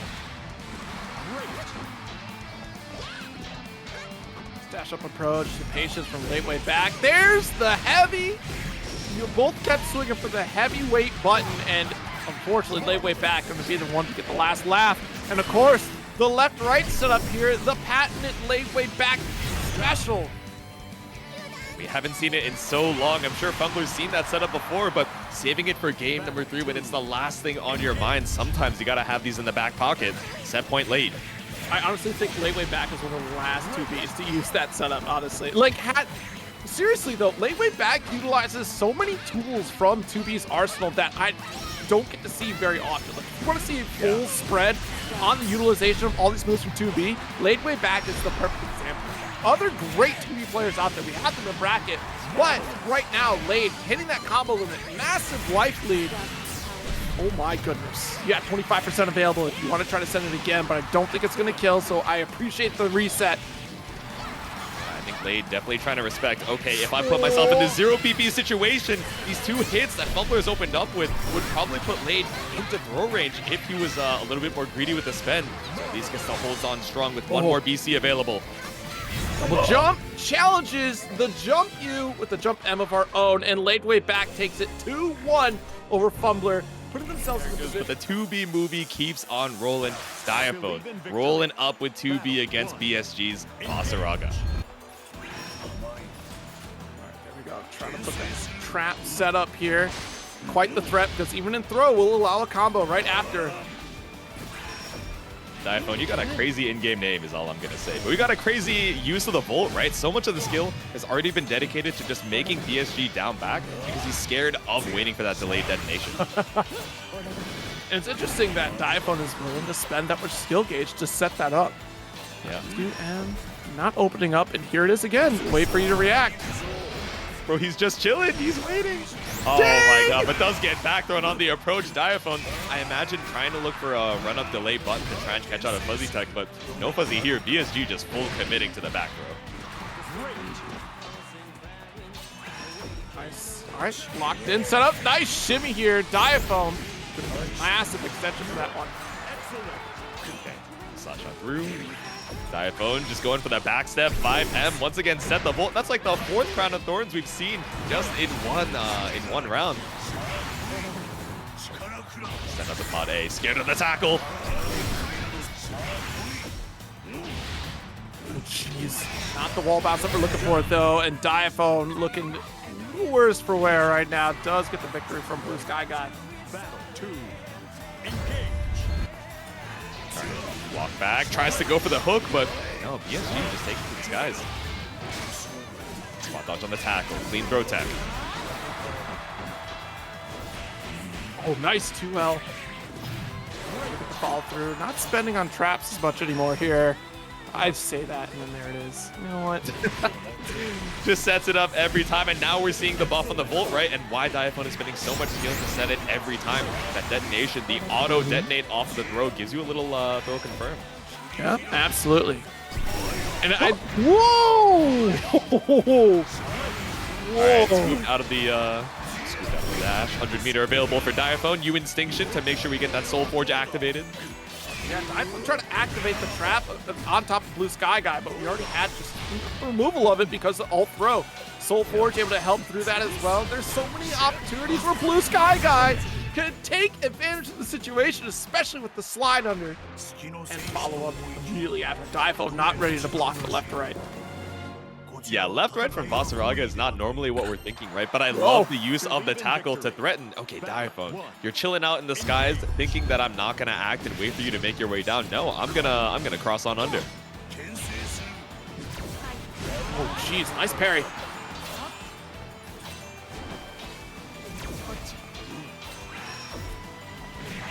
Locked into the corner again, and now BSG is certainly much braver than we were in the previous rounds once this setup comes out. Easy out. Let's see, tried to go for the big sweep, but Diaphone content to just triple backdash, but it's only put you closer and closer to the corner.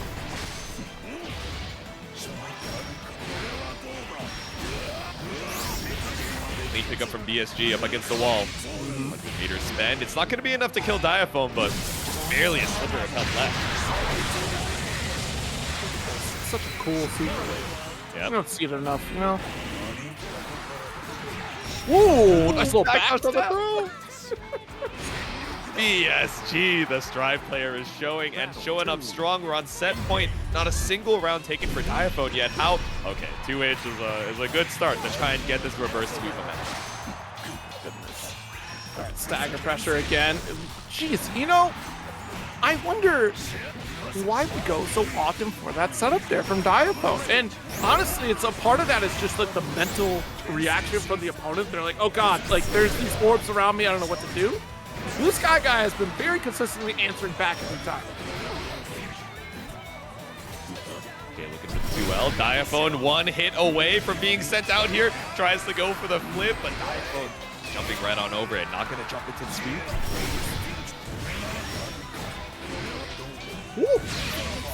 No way, no way, no way. Okay, we caught up the Soul Forge. Okay, good. I was actually, that's the immediate concern I have was Soul Forge active? But that jump L is mad active. Wait a minute.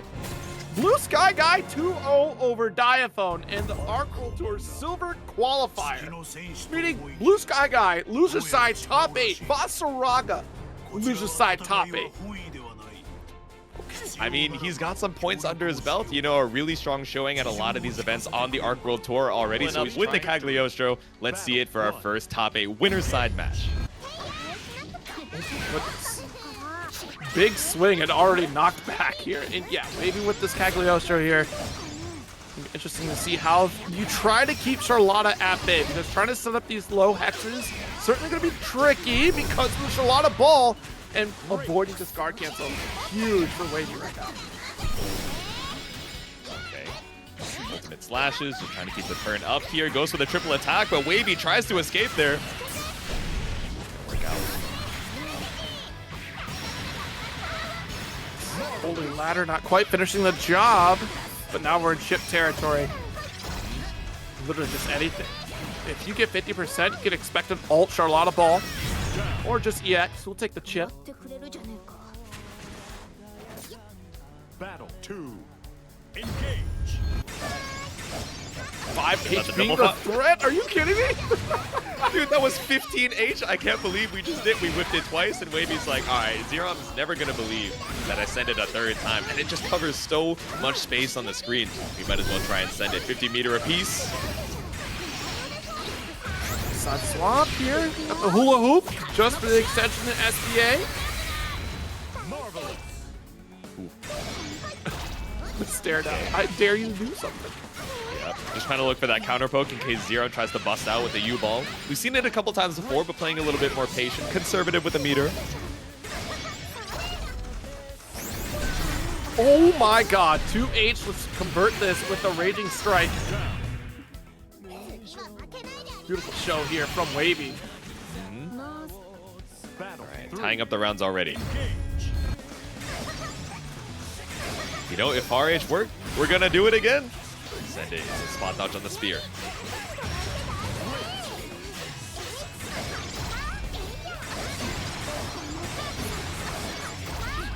Mage here, stagger pressure, and just outside range of the low hexes here. We're able to pull you right back in thanks to the medium spear.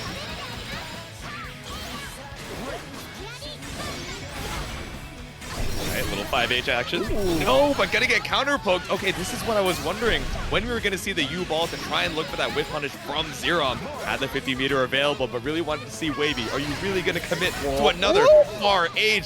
Are you gonna commit to the falling button post DP? Indeed you are, and catches out with a parry. Hula hoop here, able to go for the wall splat. There's a light change to dash H actually, which is interesting because they reduced that knockback here. But still able to connect with the wall.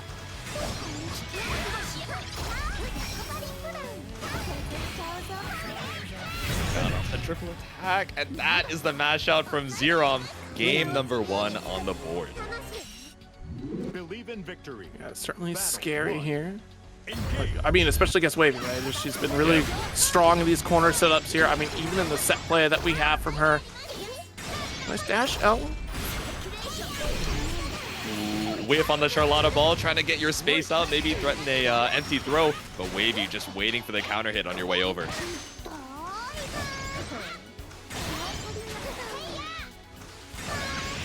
Whoa! Our launcher here, though.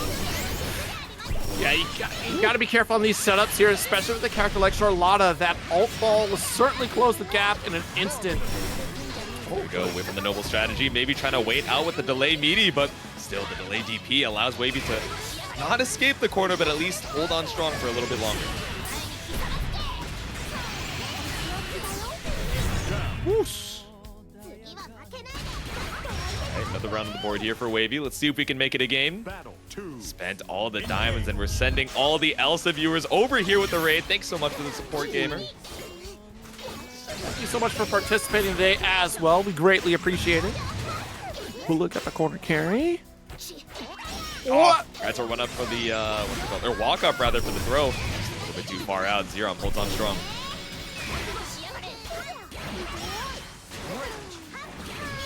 I'll try to go for the air-to-air. Not gonna quite connect. E trying to be tricky with the air movement.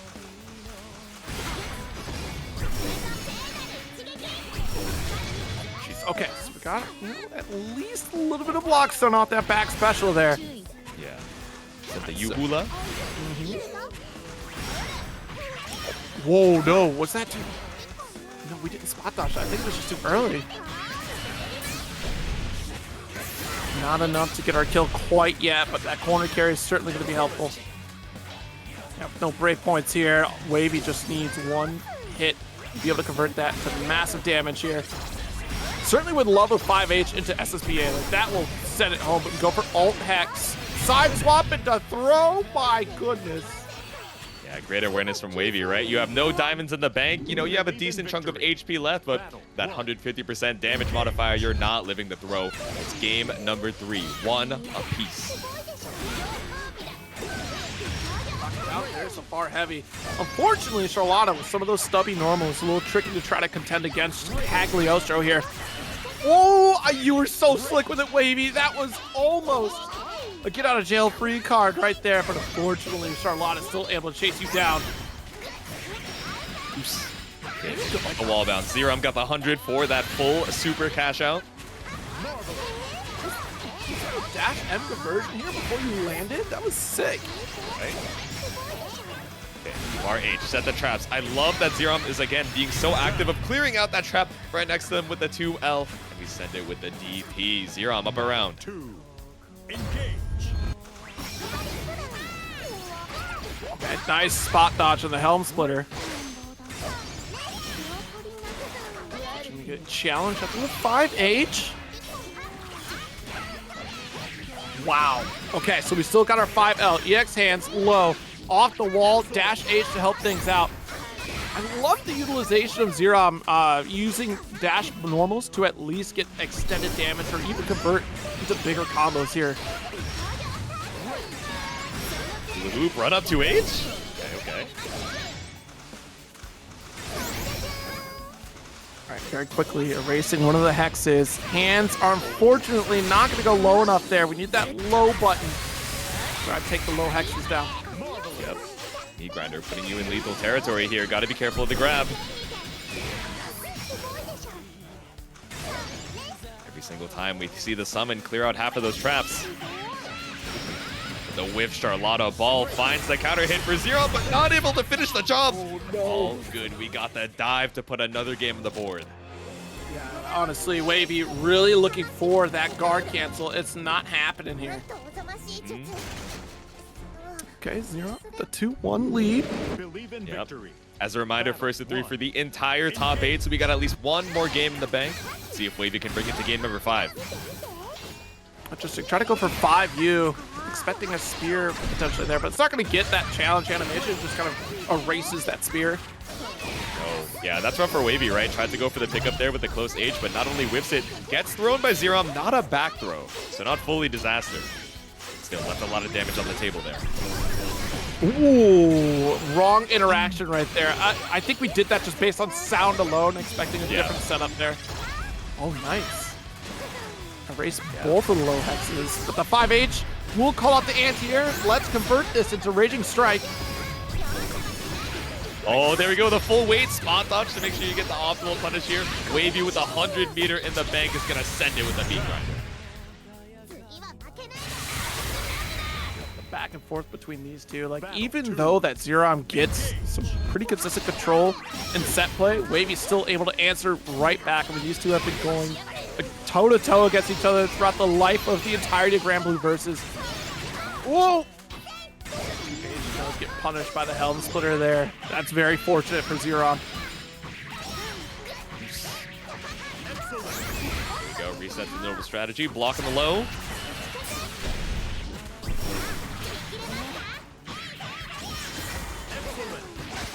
Xerom 50 more meter to be able to try and put yourself on set point. Guarantees the chip situation. But win gone to look for, but Farrell is all you need. There we go. Battle 3. Engage. Oh my gosh. Try to snipe again with that 2H.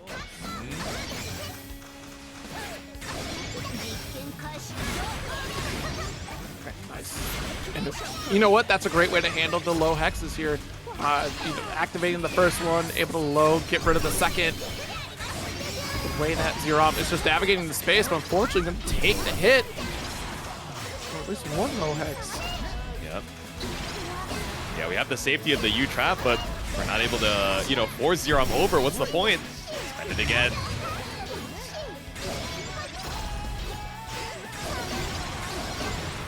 Give me the reset on the rock.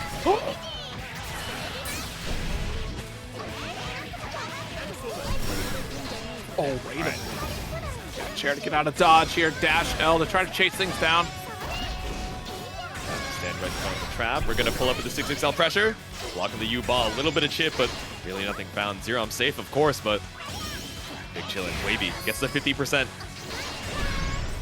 Ooh, 2H and nice conversion here for victory. Wavy ties it up 2-all in the set.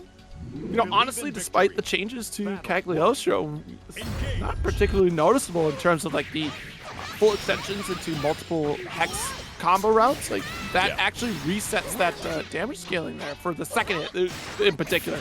The rest of the combo has damage scaling, but the hexes, still taking that full damage. So it's interesting. Ooh. Jump on the trap detonate, not going to get caught out there. So tricky with the air trajectory, double BC. I know we're just going to stop it, bring us back to neutral with the UDP. The extended sequence, it's so long, but Xerom finally finds a clean hit. Goodness. Strong life lead there from Xerom and strong round. All right, match point. See who advances onto the winner's side here. Send a spear. I like the idea from Wavy. So many times we've been immediately clearing out the seals, so maybe trying to catch Xerom in the process of doing so, but caught it in the corner once again for that wall bounce. Xerom resets, plus frames off of the noble strategy. With throw still able to recover, but guard cancel right back at you. Try to dodge the Hex. Unfortunately not going to work out. The tech, this should actually punish here. God, clean reaction to SSBA. We've been seeing so much of the Golden Throne, and now we got the statue in Wavy's name. Pulling up here, could be one touch since you have 0 BP to your name, but no pickup off of the TP. Has to be so careful. Tries to push back with another spear. And there's your 2L. It's one down. Nice blocks, though. Unfortunately, you're locked in. XL catches you on the punish, the far L hula hoop. Wavy brings it to final game, final round. I wonder if that noble strategy that we had spent was trying to call out a potential Hex setup here. Wavy pushed right back into the corner, the first one to spend brave points in this round. Yep. Oh no! Really Oh trying to catch out the ball preemptively, but we whip, we drop the combo, and now Xerom still fights back 50 meter apiece.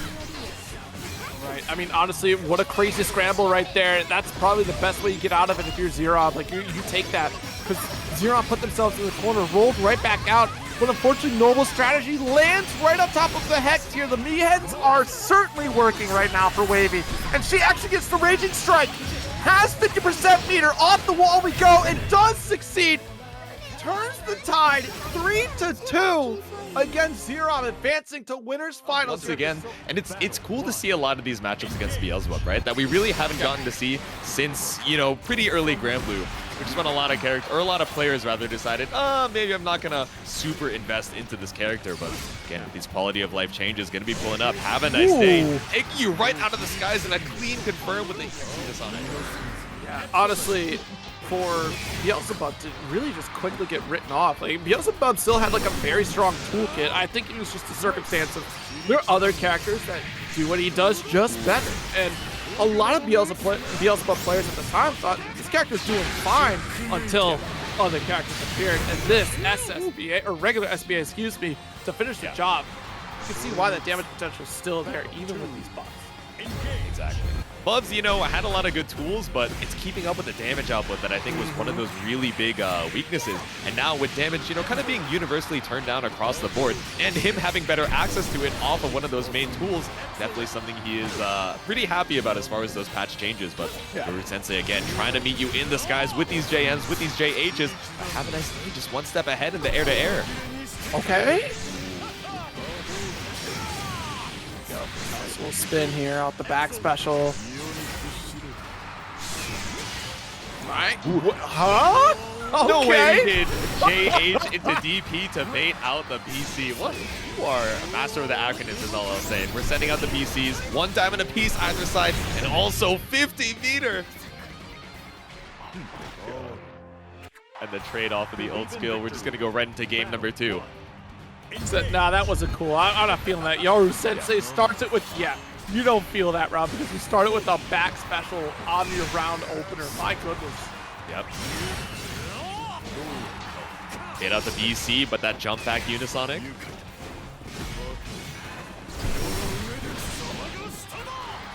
Going for the old version of the dive kick this time.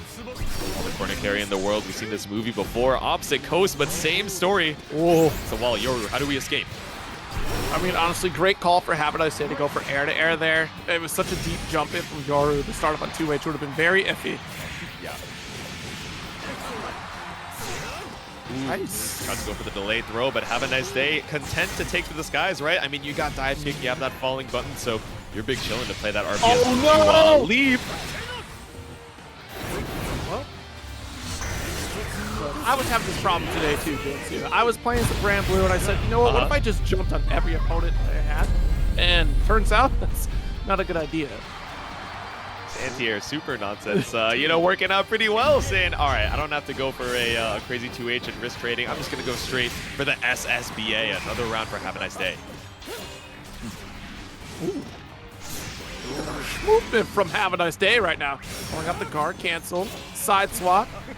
What is Have a Nice Day doing? We're running away the whole time. Negative penalty, sending it down, right now. Take away this dude's meter. What happened to the tension pulse here? But still getting meter like water. We're going to spend the EXDP.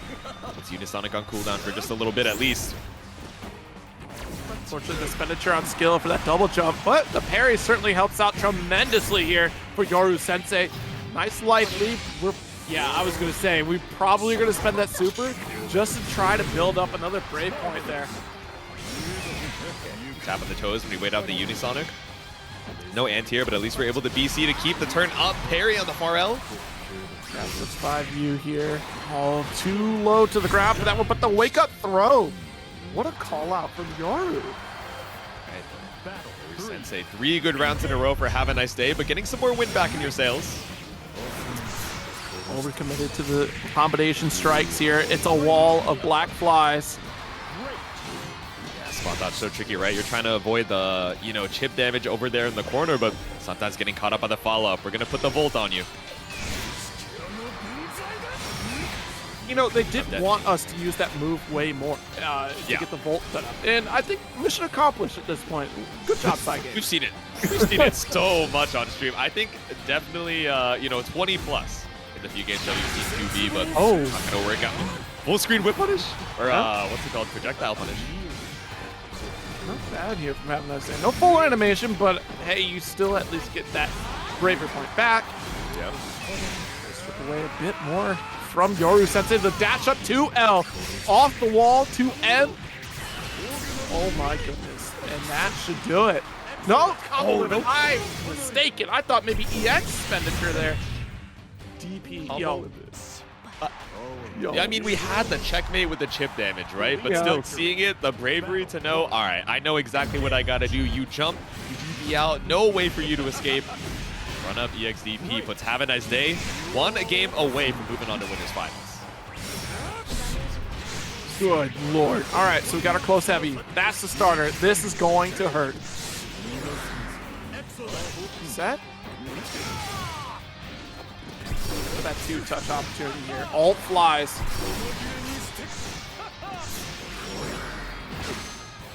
Nice attack.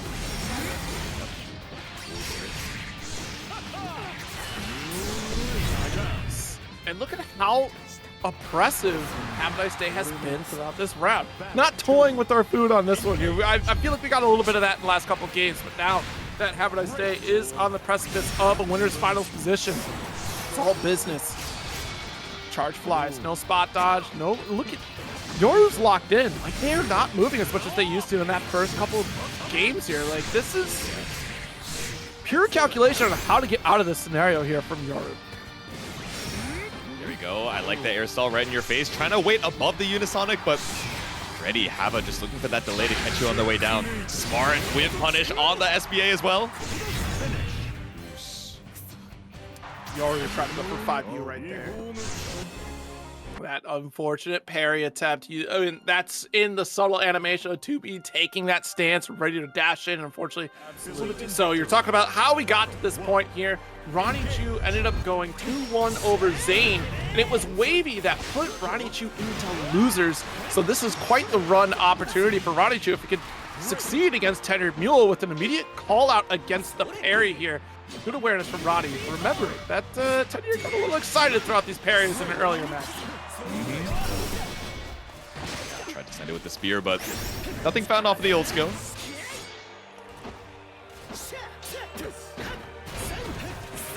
Delay, and what a chase. I'm sorry? Wait. You can chase the retreat with dash L? I'm learning chasing. He went straight through with the shadow step. That is, Tenured Mule had to be laughing out against this character a little bit, knowing that Ronnie was in the path, because I have not seen that interaction. Smart use of it. Yeah, very interesting to see that you can actually advance through the shield and the ult special here, able to shut down the startup of energy destruction. Yep. Yeah, that's scary, right? You have the threat of Tenured Mule just holding, hovering over that Eureka, and immediately going to send it on the start of any startup here. Tries to go for the throw, but a little bit too spaced out. Nice 2M. And off the shield we go. Alt Rekka is certainly going to blast right through the shield here. And yeah, that's right through, man. That's going to be the problem with this matchup, J2. It's just everything that Vane wants to do is just nullified by what 6 wants to do. You go for your Rekka series, blast through multiple hits on shield, especially if it's ult that extends your recovery. And if you want to go for energy destruction, guess what? We have Rekka Series to close the gap. We have Empty Hand to help that out as well. There's so many ways that Tenure Mule could just open up on Ronnie with this Vane here. So you have to be a little more cautious and pick and choose how we're going to counter that. Yeah, it feels unsafe to put out some of your biggest buttons and specials, which is one of those strengths that you have. And then also, when you're able to get the knockdown, you set up the shield, you're thinking, oh man, how am I actually going to be able to keep Tenured Mule out when so many of the ways that you can spend that 50 meter just invalidate this defensive option? But we'll see. Oh, try to go against the snake fight.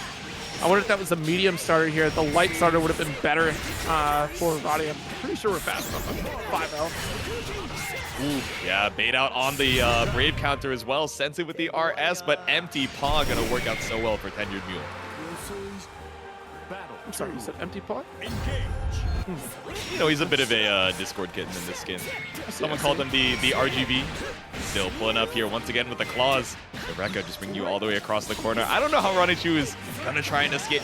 You know, I was thinking we would wait it out, eventually Brave counter, but we sent it with the 5L. Said, all right, I know you think I got respect, but I still am trying to fight for this mid screen. Oh, parry right back at you. Trying to do the ult or EX first. Goes for the regular. Now, wait a minute. You already got the challenge in the corner. SBA. The close-up on the mask on the SBA is so unserious, man. I'm glad the super also doesn't trigger the meow sound effects, but Ronnichu not too glad about being stuck against the corner. Had to try and be brave to challenge so you avoid getting chipped out, but still caught up by the Rekka. EX ultimate version either way. So pesky to try and deal with. Oh, nice spot dodge. What a challenge there. Okay.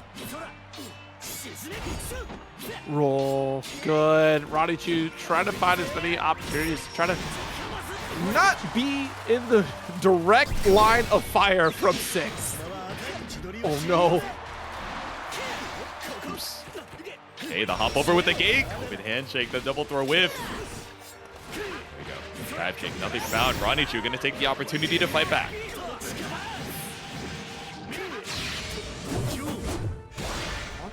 Big opportunity for damage with SBA. All right. Don't let Vane get out of the corner. That, or excuse me, 6 out of the corner. I said Vane and Tenure say you got it. Okay. Jump in action. Ronnichu just holding on strong. No 50 meter to try and deal with, so he'd have to worry about from Tenured Mule. Tried to go for the Brave counter twice. Dropped the combo, but Ronnie was mashing it out to try and escape. We're going to send it with the SSBA. Tenure Mule. Half the, oh man, half angry, half ooh-woo. Right, one more round for Tenured Mule. We did air stall back up into the parry. Oh! Playing with his food right now, just right out of range and punishes with a 6XL. That was wild. I mean, what a way to confirm on the 5U from Ronnichu there. Like, you already set your shadow to do at least a little bit of damage. Ronnie has to send it. Since you got the dash L, you're outside of his range. But the damage, not outside of damage range once you get put in the corner. Yeah, like that double U skill rounding, but tried to go for the spot dodge. The gate is so slow, it caught you on the other side with the extra active frames, but Ronnichu still putting up such a good fight. I'm sorry, I get hyped for this combo routing, especially off the wall. That is not an easy pickup to do. To get the wall bounce into 2M and still able to convert off of EXDP, like, come on. This patch is great for me. Yeah, still living, still trying to make it to that loser's quarters. Ooh, ran under the EX gate. Tenured Mule feeling so comfy, just throwing out that that fireball. Ronnichu just going brave, saying, all right, these big buttons aren't working. Let me take to the run under. I'm surprised that we got a couple shields right there, especially with Tenured Mule having access to 50% meter. Now we're about to put ourselves at 100, and great call out. Nice. Yep. Okay, put up the blue shield. Got to be careful. So many ways for 6 to try and make his way through. Tries to go for the follow-up. Nothing's found. Clean whip punish for Tenured Mule. Wow. Yeah, Brave counter here. It was certainly going to be Ronnichu's turn if he just accepted the fate of the ult shield. Okay. Mule in throw range here. Scary, but working with all the bravery in the world. Jumps over to the other side, dodges the brave counter, and seals it out clean with the 3-0. We saw the wind in the sails of Ronnichu, but it wasn't enough to make it to shore. It is very unfortunate there. Yep. We'll see how the rest plays out as we get into our next side matches. Blue Sky Guy up against Laid Way Back. It'll be Vasaraga against 2B. Big body versus all the air mobility in the world, slashing at the skies, but Laid Way Back chilling out here, playing it a little bit slower.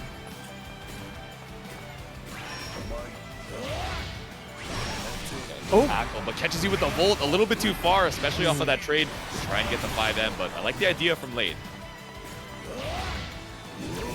Ooh, got the 5U. It's not going to send that 4 skill to try to at least get the punish. Just beat the dash up. Immediate Raging Strike conversion. Ooh, run up, tries to go for a throw bait, but PSG isn't going to bite, just going to eat the throw. Really, still a lot of health to work with, so not the worst thing in the world. Can't jump that. Wait a minute, the light ender here off the rapid or Savage Rampage. Yep. Looks like send it with the scuba, even out the beat.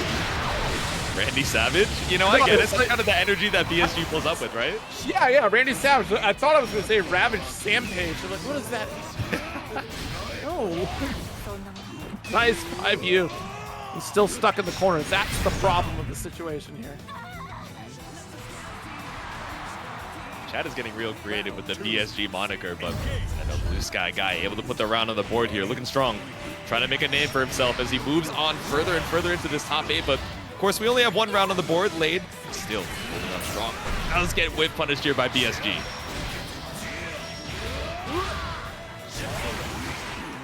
Trying to get that Soul Forge out, but you get that back throw. Beautiful position. Back special. Full extension too. We really sent all that meter out here. Got the gravity well going, but a guard cancel negates that. And also in this setup, which is interesting, we've not seen this call out happen quite yet. Just guard button against this character. Because every single time it's been Laid Way Back going for a cross-up jump in that corner with the setup, 2L. Yep. So that's going to open up low. Got guard buttons. It helps tremendously. But Chain snipes it out. Raging Strike, Laid Way Back. Going to put on a round. Yeah, not quite far enough for that tackle to reach, and does get tethered for your troubles. 1 round apiece. Tossed up, scooped up, Soul Forge available. So we're just going to go for the double jump. Laid Way Back. Not trying to eat all that. Sky Guy, of course, ready and waiting for a jump L to make sure you don't escape out of this corner. You certainly aren't going to escape out of that back special. Bam. Yeah, and the what's it called? The armor on the stomps as well. The DP 50 meter down the drain for Laid Way Back.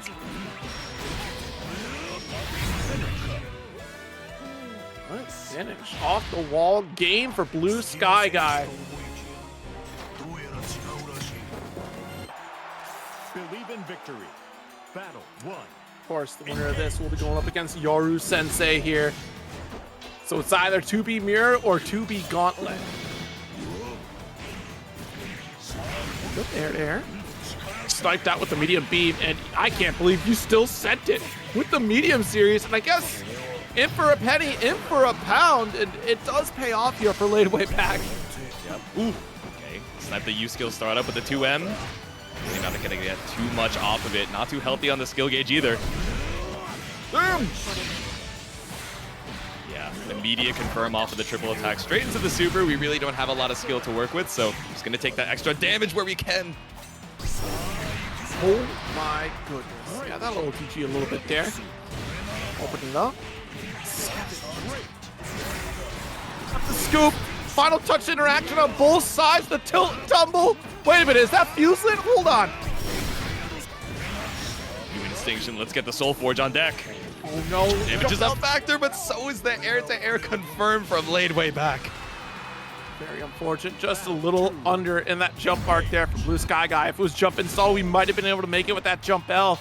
But Laid Way Back, sending it home with the jump medium.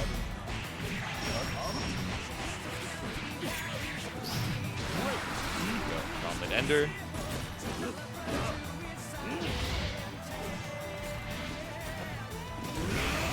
Double jump back, trying to maybe look for the tackle from BSG, but big delay, content to just wait it out in the full screen. Right. Double jump, avoiding the air throw. Special right into the wall. Go. Combo limit achieved. We do get a little bit of a build up on our skill gauge.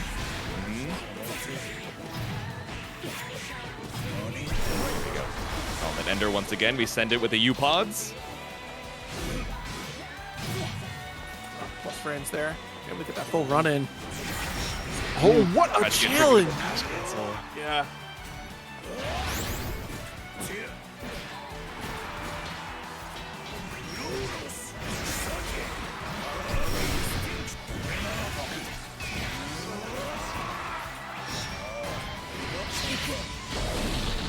SBA. All right, game on the board here for Laid Way Back, tying it back up. Believe in victory. Battle Looks like we got a set ahead of us again. First to 3 the entire top 8, so I wouldn't be surprised if we went the full distance with these two.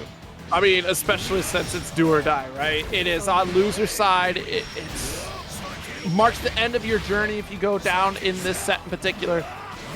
Blue Sky Guy doesn't want to give an opportunity for 2B to escape, which is so important because she doesn't have many reversal opportunities outside of that barrage. Oh no! Oh, okay. A lot of damage up on the table there with a drop. Laid Way Back. Worse for wear, but all right. Spot dodge on the tether.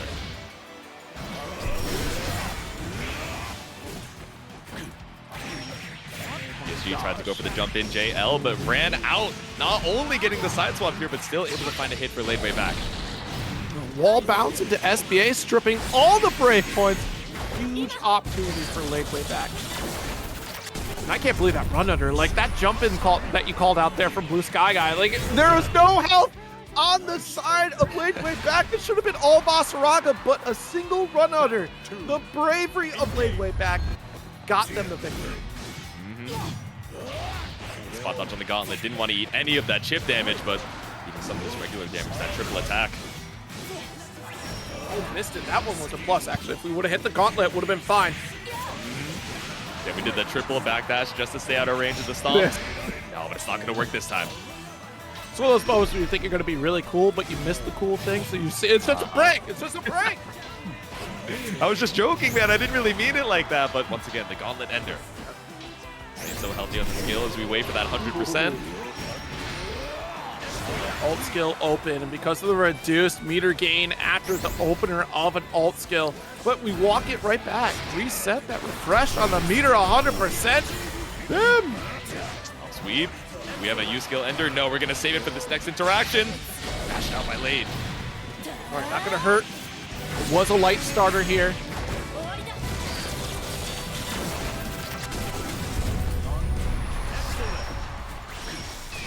Reset that. Ready? Yeah, tried to go for the throw bait there, but no tech attempt coming out from BSG. No diamonds to your name, but we still got the stomps. Chip damage is a factor, 50%. We're looking for the spot dodges. We're looking for the double jump. Touch is all that we're looking for here. The jump L.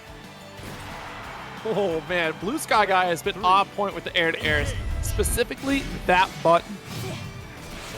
Jump back JL. Sometimes you don't need the full scythe. Sometimes all you need is the hilt, especially when one hit is all you need.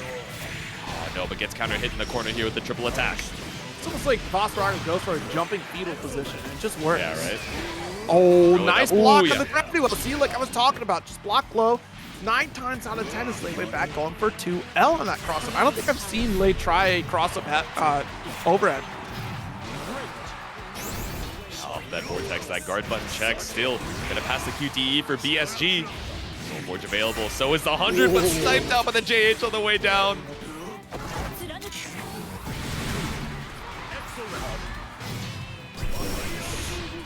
Oh!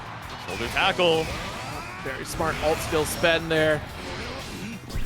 Might as well trade the BC. You're gonna die either way. The damage modifier doesn't matter. Indeed, indeed. No anti-air yet. We tried, though. We thought it was the time. Double jump into the air stall as well. So many ways to mix up the timing on when Lade is gonna fall back down, but you don't have enough health to not guess there. BSG gonna fall after a whiff 2H. Now it could be one more game away from Lade moving on to losers quarters.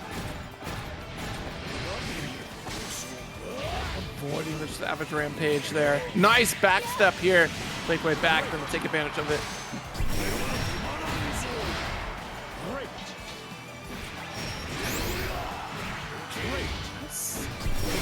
Great OP position there. Back into the mid screen we go. We're trying to put ourselves on the west side.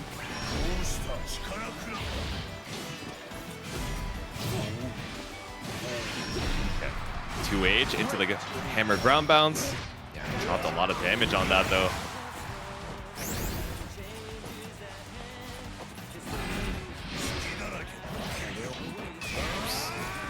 Yeah, no air stall with the JU. The double jump was all you needed.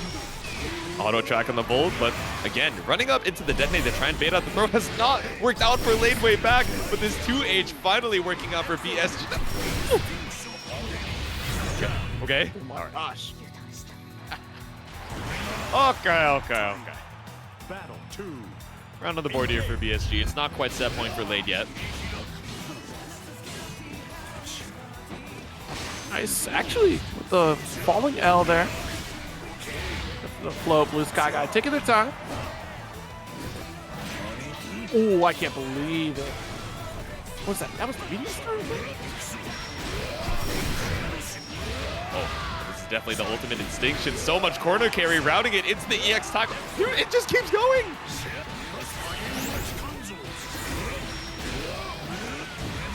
BSG punching his way through, trying to punch his ticket to game number 5. Just about to build up the 100-meter. Lane way back, you have SSBA, but even if you land it, it's such a big health lead. And BSG, with such a clean round number 2, brings us to that final game. That was a substantial pickup there from Blue Sky Guy to tie it all up. Dropping it would have been devastating. You would have reset that neutral, which has been very tricky for Blue Sky Guy to really lock down against Lane way back. But Lane has been winning the majority of these interactions in the neutral. Yep. All right, the triple back that, I mean, it worked the one time Lade, but I think BSG is fine with just walking forward slowly and trying to catch you on that counter approach. Ooh, all right, got the float. Jump H comes through in the clutch. There we go.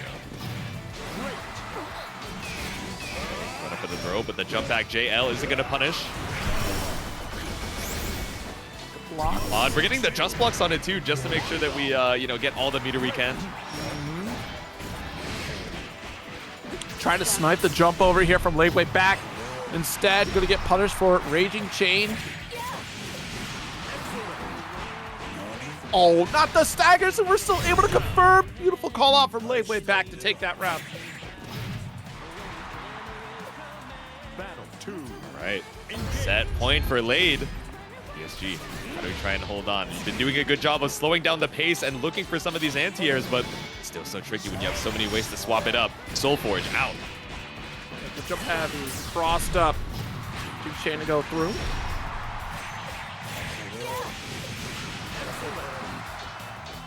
Now that we got that corner lockdown, dash up 2L, didn't believe it, goes for throw.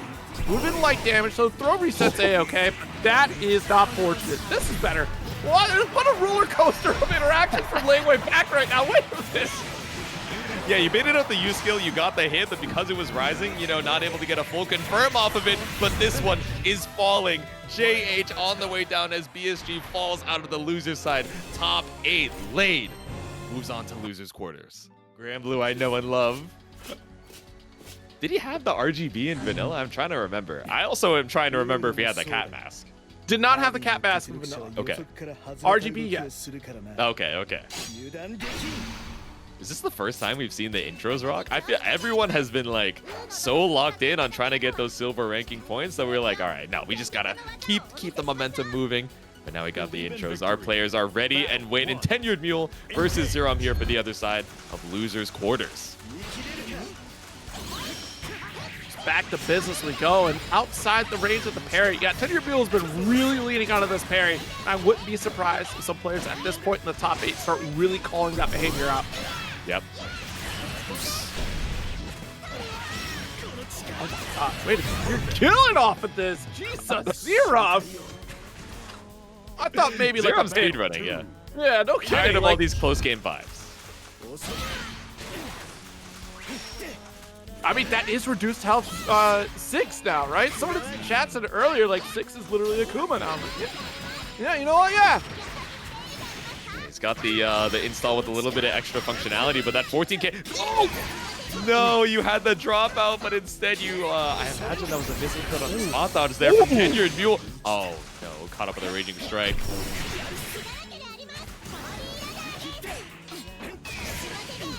That parry would have killed if you had no BP left in the bank, but now any chip damage is a situation you got to watch out for. That could be a win con for Xerom.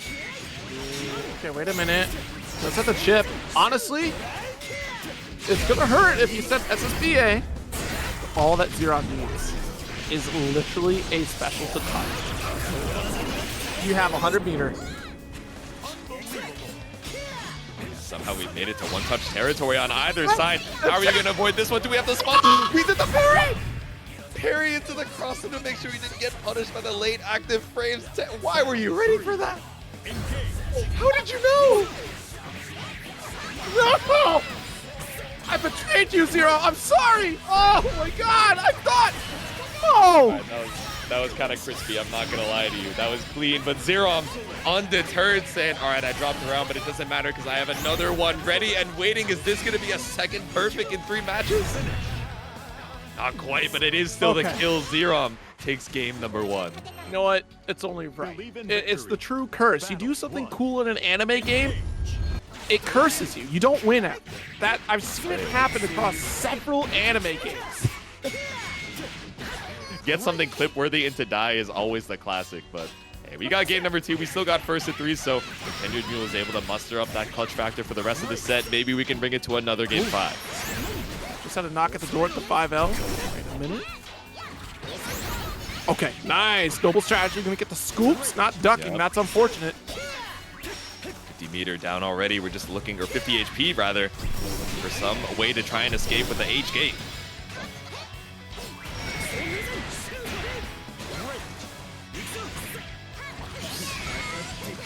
Going, not gonna work out though.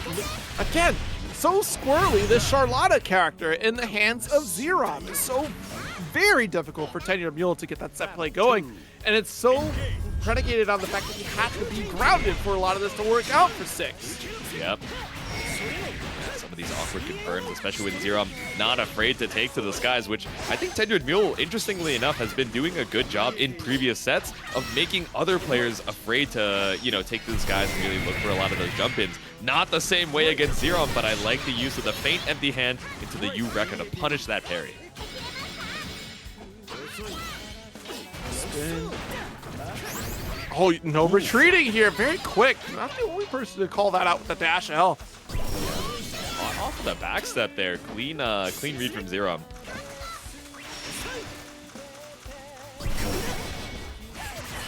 U-Rekka instead. Oh, we mashed after anyway? You're not plus after U-Rekka, right? But Tenured Mule, I guess, has sent it out enough times. Xerom's like, all right, maybe you're going to look for the parry. Let me try and wait it out. No, I'll just double down, take my turn. Right? You can't do it again. You can do it again? Oh my goodness, so smart. So had even more time to do it again. Xerom just wanted to send it all, but Tenured Mule ready for the reaction once again. All right. Again, I've learned a little bit here, right? So the parry, you do, I mean, I knew you always had Shadow Step out of parry, but I didn't realize that can work out through the sword here from Charlotta. Yeah, I knew it was an option, but the application, I'm like, when are you actually going to use this, right? Like in pressure, always something that your opponent is readily able to react to. For situations like that, where the SBA is so tricky to try and punish, so smart. And Tenured Mule going to let the SBA rock of his own. Let's go meaty low this time. Not gonna work out. Fortune was able to recover before Xerom was ready to make a challenge. Max range heavy and still able to get the Rekka, and that will do. Game for Tenured Mule. All right, one apiece. Believe in victory. Battle 1. Engage. Immediate super jump here. Just barely off the ground gate to catch out the landing attack from Xerom. Excellent. Combo limit, just tries to go for frame kill off parry, perhaps? Yep. this weapon costume combination is so goofy. I can't. It's just RGB Discord Kitten 6. I don't understand. I feel like we already knew this about his personality. Now he's just being open about his interest. Oh, I tried to open you up with the, you know, overhead there, but not gonna work. Wait a minute. You better not play Fortnite. I don't know, man. I'm just saying. That's what I'm saying. If you don't, if it's goofy, well, let me tell you, Fortnite's got some goofy ones too. Ooh. The counter hit too. I wonder what we caught from Xerom. Maybe the start of a noble strategy. Either way, it's gonna combo you all the way into the corner. Battle 2. Engage. Iron Mule certainly weathered the storm against Xerom there in terms of the bravery point count, right? There was a big expenditure from Xerom that opens up so much opportunity to be all the more potent. Far Heavy not going to convert off the EXP demons.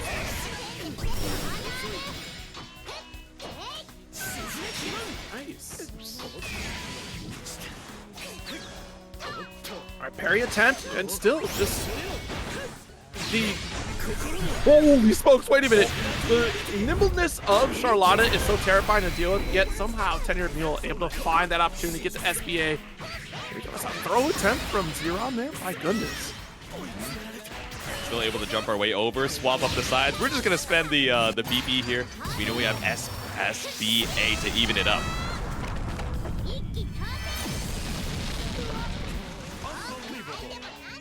Massive catch up there from Xerom.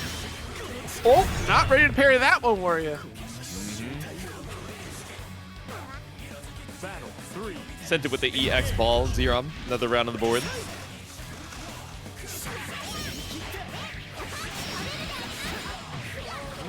Close enough to the wall. Noble strategy. Cross up attempt here. Same side with throw full punish, and you're right next to the wall. You thought this was 1v1. It's actually a 2v1 in favor of Xerom right now. Oops. There we go. We got the parry ready. Baits out the throw attempt. 10-year Mule. Gonna get caught out there. It's 2-1-0.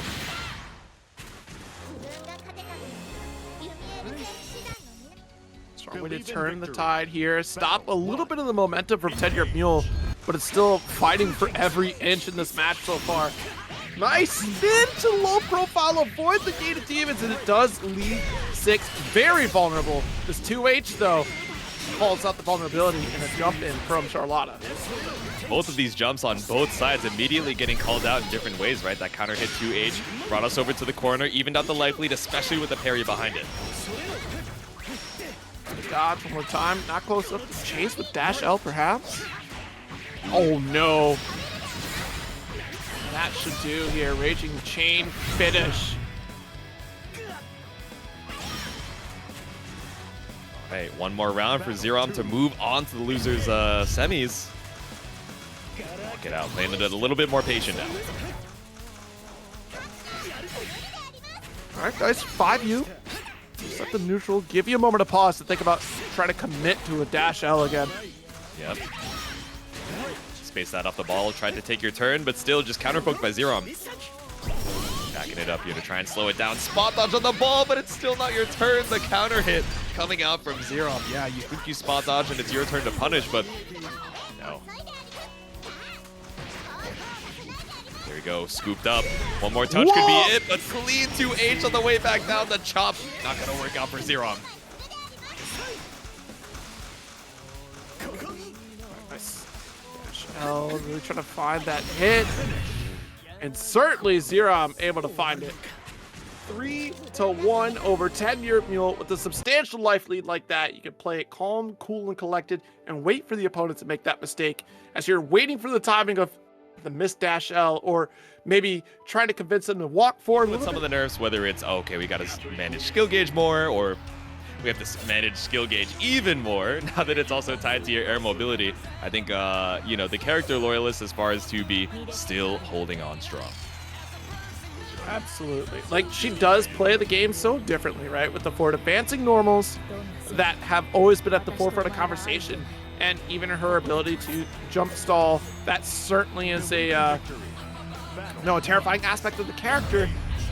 And even the mix potential. We've seen late way back really lean into that with the ultimate grenade. So it's still, you know, a very tough matchup to kind of deal with depending upon the character. But great flaw, right? The fact that she doesn't have an invulnerable wake up here, a reversal opportunity without spending meter. The double jump back. Low to the ground, looking for the JH. Yeah, this is a very slow start, right? You know, a lot of these stray hits really not getting us too much. Big chillin', able to air stall even over your own, reaching to the high heavens 2H. Man. Medium shot, both trying to stay outside the range of the heavy. So scary, and you landed into it. It's your fault. Immediate send.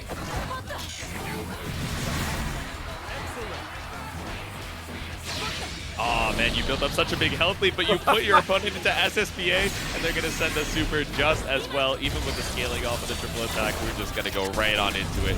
Tied up on the HP, but definitely way healthier on the diamonds. Oh no. Oh bro, I imagine that tackle was not what you were looking for after you baited out the BC. Bombs away, try to stay plus here, and a little bit too high for the jump M from Yoru Sensei here, and way back. I had a double take here. Who's colored what? All right, here we go. Way back on the 2P with the round. I think there was a Dojin like this. It must have been a really good action adventure. Still, we're swinging on through, back up against the wall, but not afraid, right? We have so much air mobility to try and challenge our way back out of the corner, but 5H on the ground. Don't even need to take to the skies here for laid way back. L stagger. Oh, nice guard cancel. Back dash, not going to get caught out with the low check on the 2L, but you are going to get caught out with the dash cancel. Laid way back, inspired by the opponent here, and says, oh yeah, you're right. Let me tap you on the toes real quick and check it out, and check you out with the throw bait, as well as JU just doing so much work. Guard cancel out of the corner. No skill available here for laid way back. But it doesn't matter. Who needs skill when you have 5M? They had the same idea setting up the 5M, but laid way back just one step ahead. Go for the throw.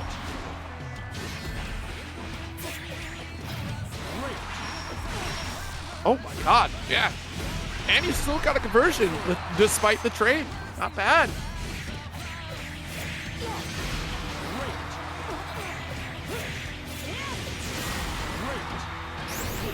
Second 2L with the throw available. 2P is out here. Jump heavy, nice delayed fall. You've got a big help lead to try and make up here, but with the SSBA, at least your opponent's taking a little bit of extra damage. You're able to get this next hit.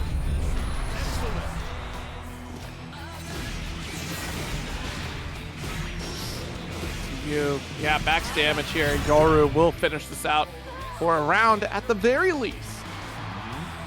Such a big health lead to try and overcome, but definitely a strong starter to try and do it. Yoru Sensei, can we tie it up on the games? Sneaky 2L after the jump M interaction. He walked into it. Back special, full extension. Needs to build up on skill gauge, so we go for the light finish. BD2L gets caught up by the UDP. Spent a lot of skill on that hammer, but really nothing found. Run up for the 2H straight out of the skies.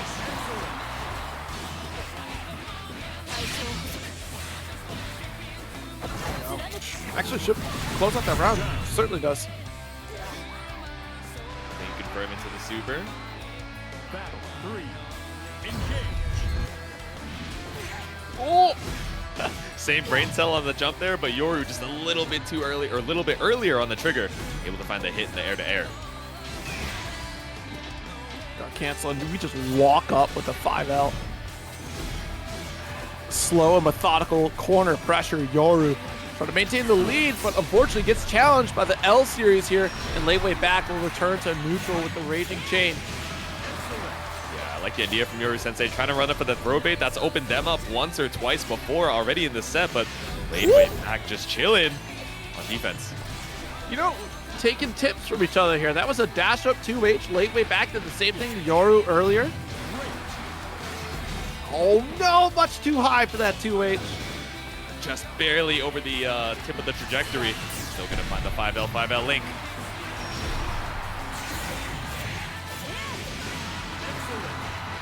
Triple attack end will get you a little bit of skill back, but the immediate confirm into super.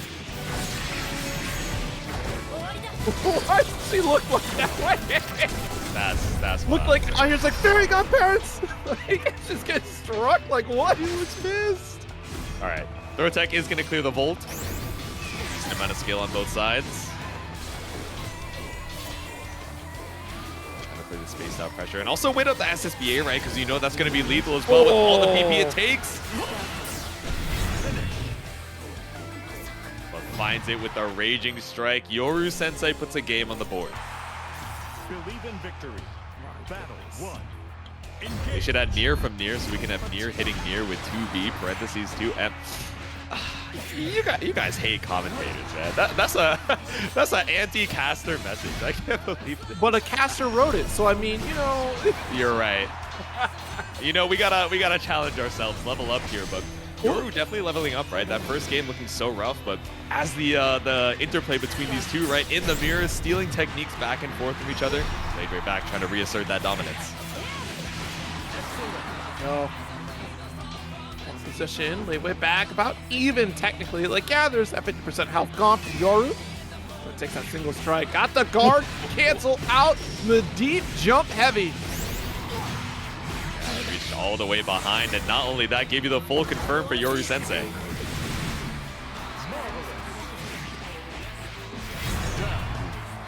Light series finish here. Yep. Strong. Orbit didn't work before, but just gonna show it again.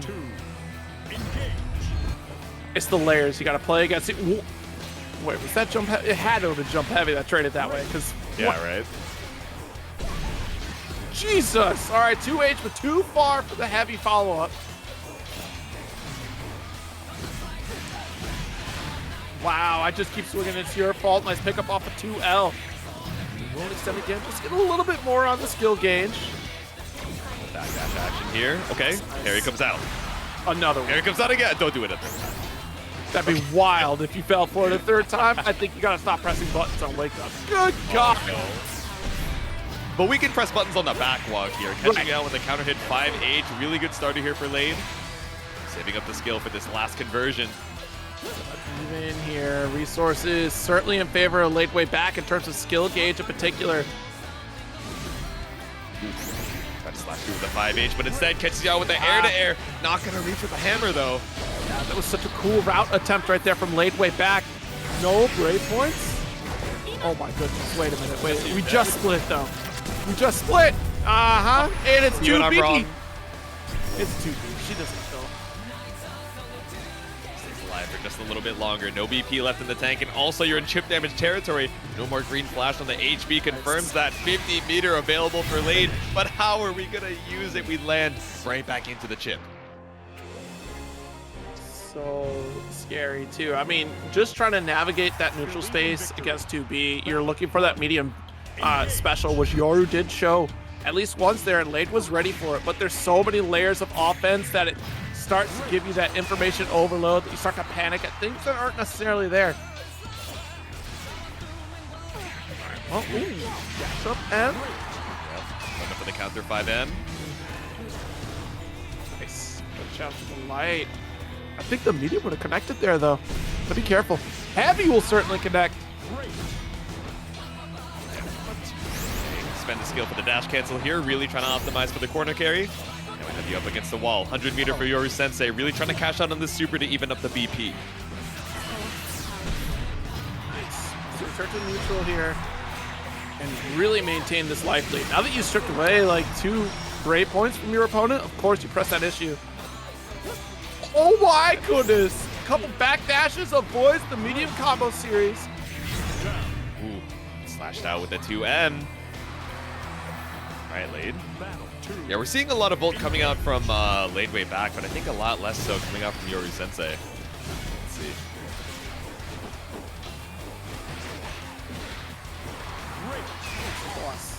Cancel out, but are you kidding me? It's Lade's turn. It was a guard cancel, and you still press light. Yoru does not want to give up the corner, and I don't blame you. You're 2 games ahead, 50% life lead, and you're trying to fight back here to take the round 5U. Send it was a pot A, lose your turn, but at least end it safely. BC out.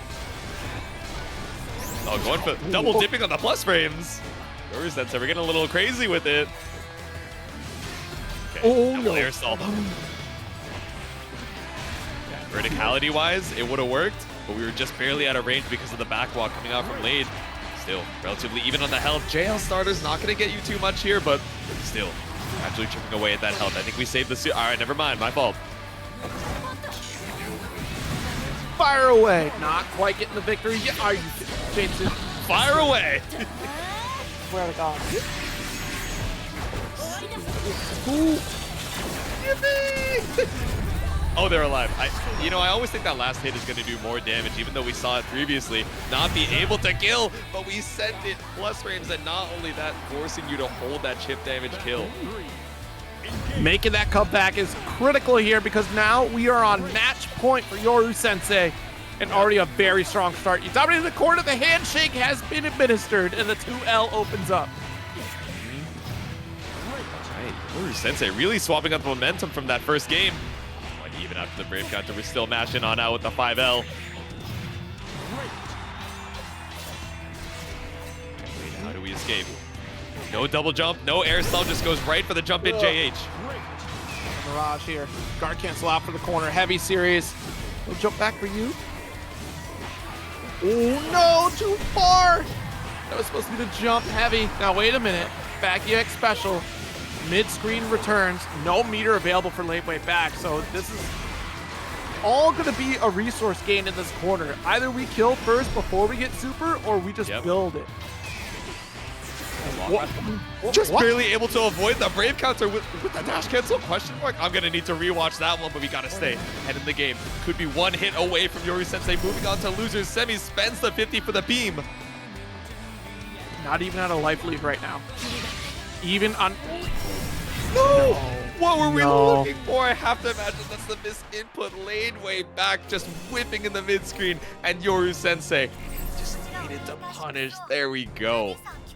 Sending you out here at number 5 and moving on to losers semis. And Hava rocking the bubs. It's 172. I said 122. It's 172. All good, all good. 22 added to the. You know, math it out here. And yeah, talked a little bit earlier about Belial from Wavy, another character that she represents. This is a nice little play out here because Goetia can certainly try to interrupt some of these black flies. Yeah. Double certainly will get your push away here. It's going to be that classic vanilla slugfest between these two. Yeah, this U Fireball, I imagine we're going to be seeing a lot of this coming out from Wavy. So good, especially in this version, of the game for Belial, because you're actionable just a little bit earlier. Yeah, absolutely. Yeah, and it's curious because now you can have those additional follow-ups as well. So if you get the hit off the ult Goetia, then I've seen some fantastic carries that don't need to rely on dash H anymore to really get the corner setups. All right, nice pull back here. Good tech. Have a nice day. Giving a good distance away from Wavy here. Oh, what a challenge. Immediately after Black Flies, but unfortunately Goetia activates on top of Nail, so it's not going to be a full damage. Yeah, I was really wondering, thinking, oh, okay, this is going to be the kill into the SBA. Not quite able to link it, but either way, Havaniceday seals out the round. Dive kick.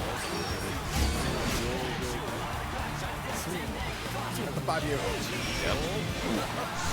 Slash out with a 5H, but the follow-up on Goetia doesn't work, so we just send it again, the ult Fireball. Definitely a Swiss Army knife tool in this version. We got 50 meters still available for Wavy. I wonder if we build up the 100 with... Yeah, with our Raging Strike, but we dropped a close L. Okay. Ooh, the dance. Nice finish, though, from Wavy. Really trying to call out some of that reversal. Running up, stash blocking, trying to see if Wavy throws out a button from that round start, but double throw whip. Run up with the close out. We're just passing by like ships in the night, but the gravity well is going to work out for Hava. Meter apiece though, and we spent. Oh no, we got caught out of the DP on the way down. Tried to catch it out rising. I understand for the best punish, but the delay from Hava, unable to take their. Oh no. Just walk on over here, give you a big old hug. Oh, nice. Charge to the black flag, the missile parry coming out from Wavy.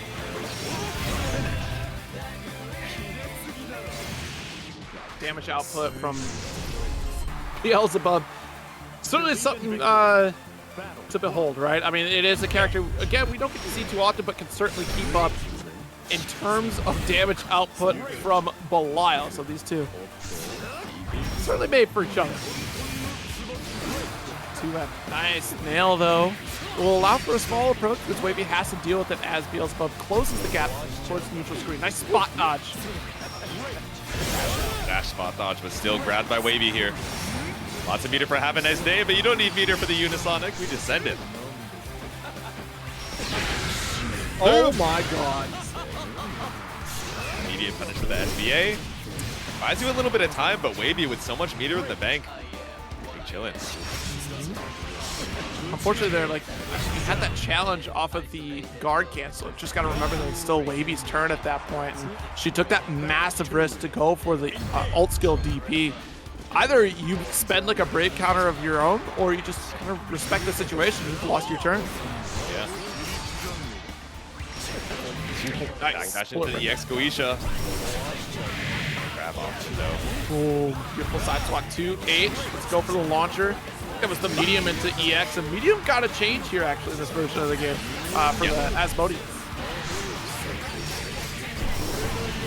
Okay.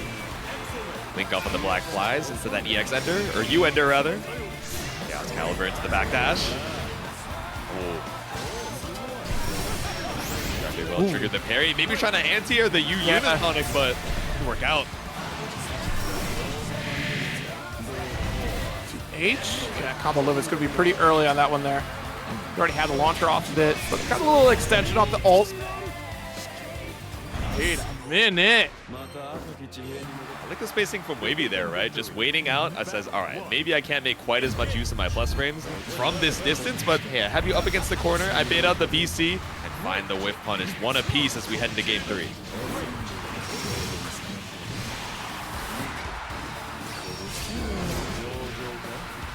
Run up. Black flies, caught up by the parry.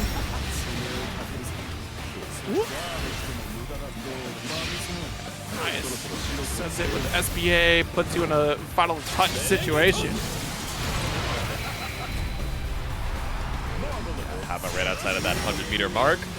We just did jump back buttons to Unisonic. The fact that it didn't reach is fine because we swapped up the corner positioning, so this is all good for Havana.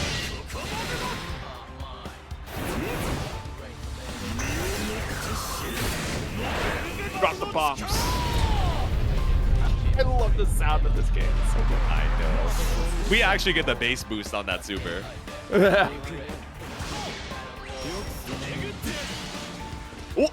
Oh.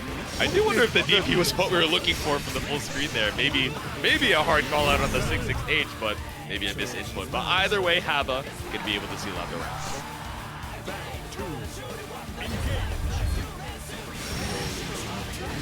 Wow, I thought we blocked. Wait a minute, that was maybe last frame EXDP. Still got that corner position.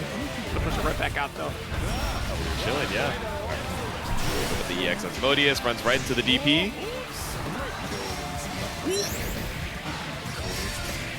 Challenge EX nail. No, but ran into the DP.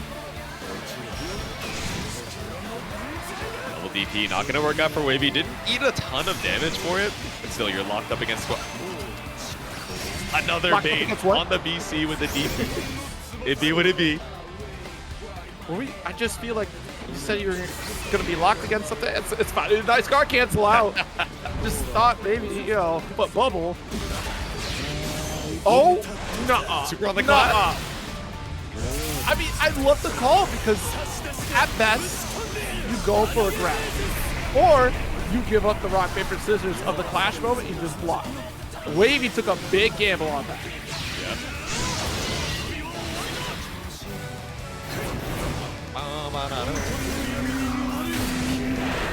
Once again, Belial seeing the curvature of the earth. Have a nice day. Puts a second game on the board with the super. Victory. So cool. You do cool stuff all the time. Why? Sometimes the music, when you know it's not going to kill, is a little anticlimactic, right? Because it goes right back into the OST, but sometimes it hits on that last interaction, you're like, all right, game might be peak. Speaking of game number 4, Wavy trying to fight to tie it back up again.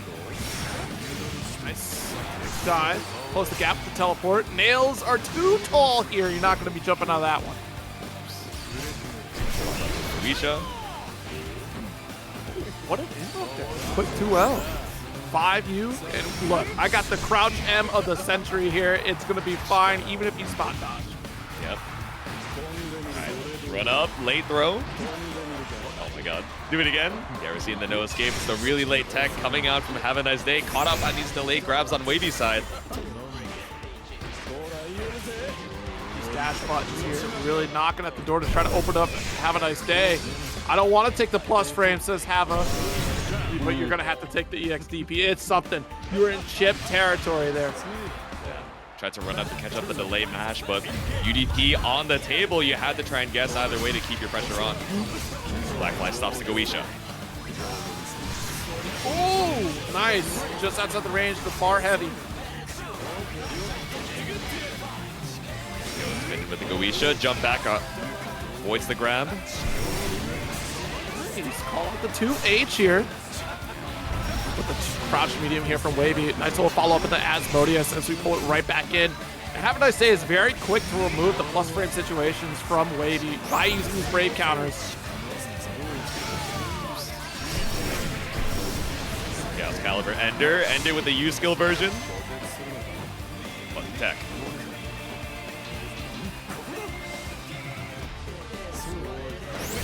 Oh my gosh. Thought you could jump away? Hold on. Pull it right back in. Delay dash L. Oh, that does work. I was wondering because I thought I just saw Wavy standing up. It looked like we were a little bit early. But Have a Nice Day with the picture perfect.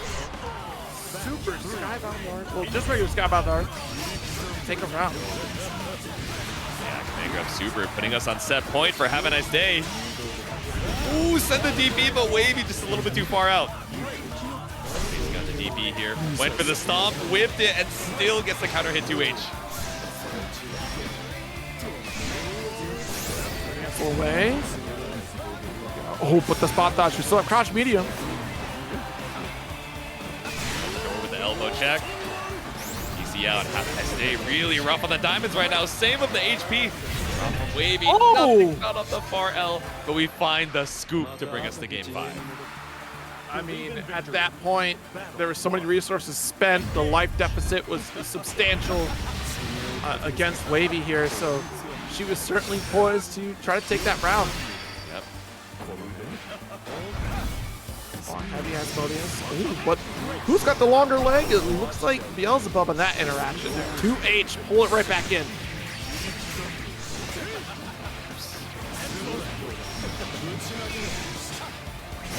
Oh, nowhere near for that guard cancel. So Crouch M finds the mark from Wavy, but she's in trouble. 50% life deficit. Nice challenge with the super. Try and keep you in the corner. Havaniceday with such a big health lead here. Pick up off of the black flies. Now we're on set point once again. Battle 2. Engage. Nice. All right, so EXDP. Knock down EX Asmodeus here to put ourselves in the corner. Plus frame situation off Goisha. So, of course, guard cancel out. Bro, very brave.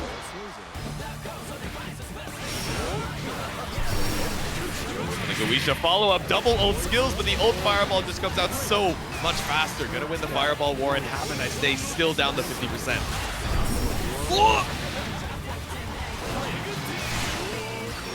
Yo.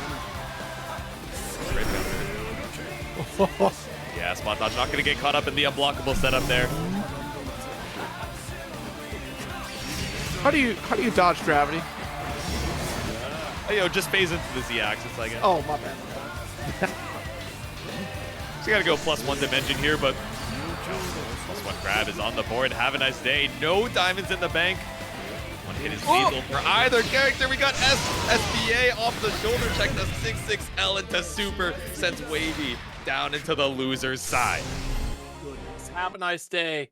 Sitting pretty in this grand finals after a grueling set here between these two. And honestly, you still see why that Belial is... That's over here to the stream. We got Xerom versus Yoru Sensei for our losers semifinals. I mean, it'd be a real shame because Nicholas did not even hit the popularity vote, Jade. So, you know, like 10 whole characters, not even one. 10 slots. You know, he was so popular, no one wanted to vote for him, right? Because we all knew the true answer. Yeah, I see. I will blame you, Zero, if he doesn't get in. Nah. We can't put that on Zero. He's like his strongest man. If there's anyone to blame, it's not him, but blaming the Beast, pulling up, believing in victory for game number 1. Yes, indeed. Trying to start things out here with the beam to keep you honest. Jump heavy with a double jump right after. Good parry. Nice spot dodge here. Gonna get a quick dash L so we don't have to hold block stun from bullets. I don't want to hold block stun from bullets either. That's what I'm saying, man. Hit scan, block stun. Not in my vocabulary. I'm not trying to hold either of those, but not trying to hold the jump in. Xerom with the UDP catches you straight out of the skies. I love being able to zone against Charlotta, but the problem is that life lead is critical against Yoru right now, and we're just going to convert that into a victory. All right, first round over to Xerom. Strong start. Okay, neutral jump, trying to see if we go for the immediate ball from Xerom. Ooh. Yeah, maybe trying to look for that far M, but Yoru Sensei still just a little bit spaced off of those plus frames. R5U.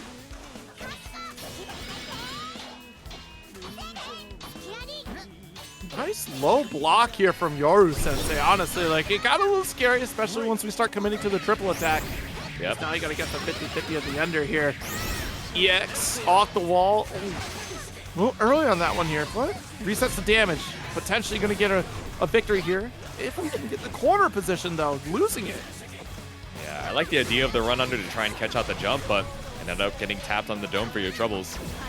And we got full meter on both sides, right? Fully loaded guns as far as the SBA gauge goes, but we're just gonna go for a quick little laser. Block the U-ball. Oops. JH whipping the jump in. Playing it really slow here, but Yoru Sensei caught out of the 2M. Wall, nice pickup, Xerom.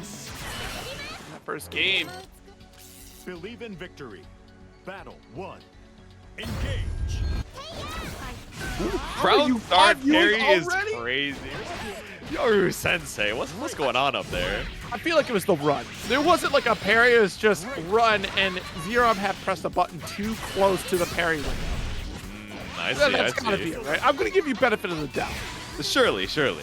We're scouting out the startup. You just canceled the run into it. I understand. Speaking of the run, just running right in Xerom's face and baiting out the throw attempt here with the JU.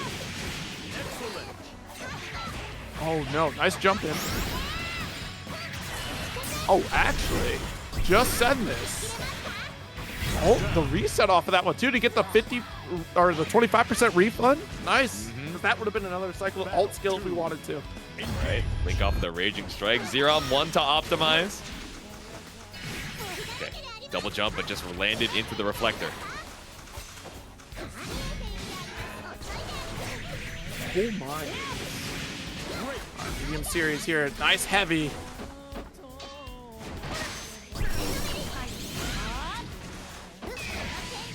Go.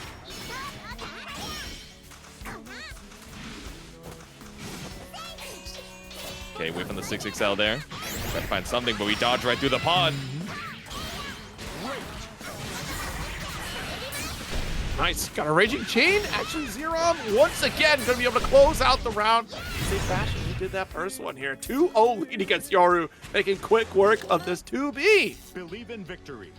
Battle Right. 1. We've seen so many of these Game 4, Game 5 situations. Xerom trying to speed it up a little bit, but Yoru Sensei finally finding something off of this neutral jump round start that, again, has been trying to catch out this round star ball. Nice stagger, trying to get that throw. Jesus! 2H, nice conversion into the heavy. Let's extend a little bit further with the back medium of the chain. Great.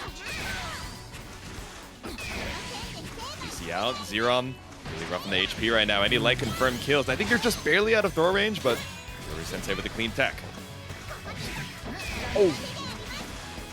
Trying to get the falling button here. That's a little scary to try to dash up on a floating 2B unless you know for a fact that's going to hit. I wonder if that was maybe a Holy Ladder attempt or even Noble Strategy, but Right. it did look like it was a dash up 2H instead. Up 2H, maybe trying to catch up on a wake up jump from Yoru Sensei.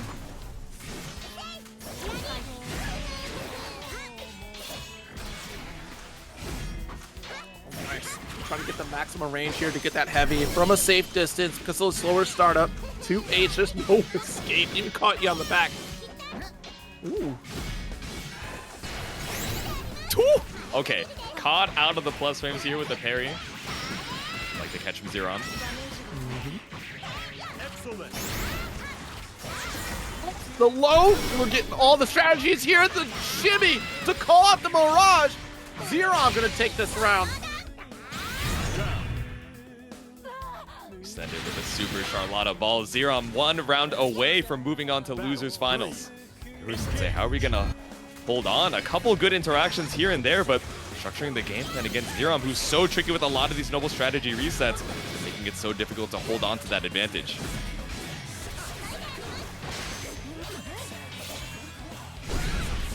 Jesus opened up. That is unfortunate here. Trying to take our turn and at that last smoke, you know the stare down, right? When both of you take the turn at the same time? Good. Dash L does find a way out after guard cancel.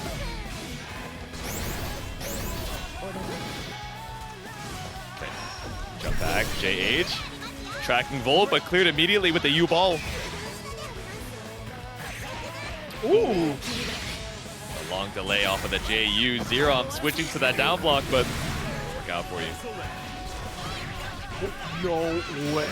That was just a regular jump arc, too. To cross things up. We're in the corner. Reset for Noble Strategy into another one with the throw. We can follow it to the corner. Raging Strike. SSBA. Xerom. Gonna take this one 3-0 over Yoru Sensei.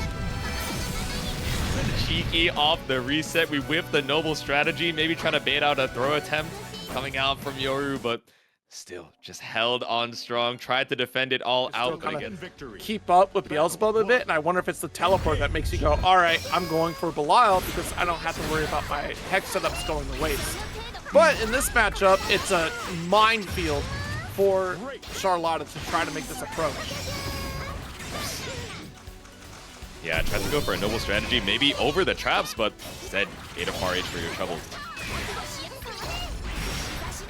Ooh, okay, backdash actually got caught out in the recovery frames by the rock, and Wavy said, oh, okay, if it worked once, I'll do it again, and ate a U-ball for it.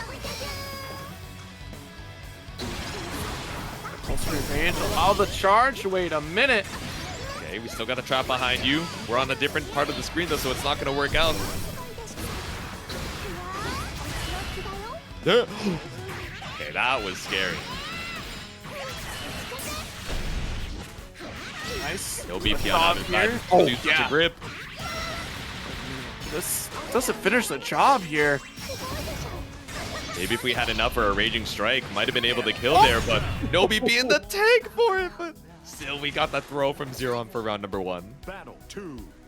Engage. Okay. Very clutch victory. Stopped short with the Helm Splitter there, outside the range of the 5H. Yep. And honestly, that could have been a whip punish there if it was timed more perfectly. Very tricky whip punish, though.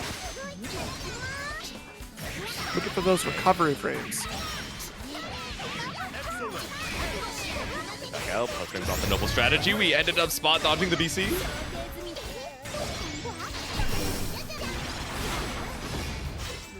Nice ult hex. Keeps you locked in.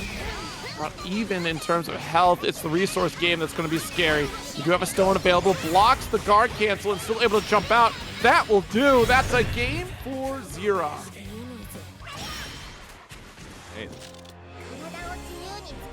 Game on the board. Taking a quick second over here at the rematch screen. Maybe thinking, oh, it's a Belial. It was still cooking for me in winners finals. Do I want to warm it up early? No, we still stick with the Cagliostro. Nice call on the parry. First it was the throw, now it's a parry. Xerom being very active on defense, even with Wavy making a quick dash up approach. The 2H got punished. No confirm after from Xerom. 6XM from downtown, not only to clear out the traps, but the tap on the toes, but still. Caught out on the approach, all good. Didn't have to eat the ult trap at least.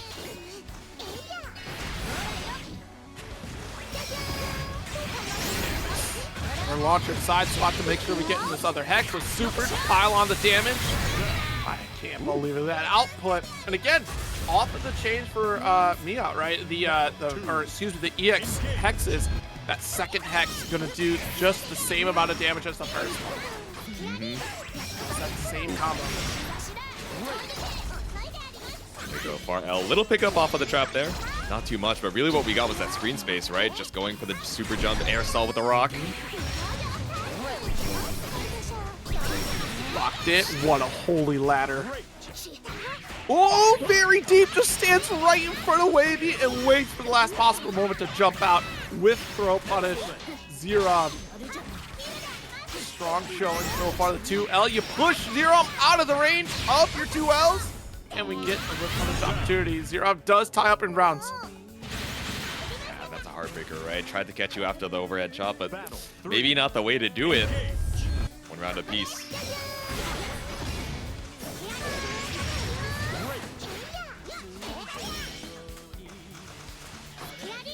Ball on block, trying to play the spacing game with the dash M.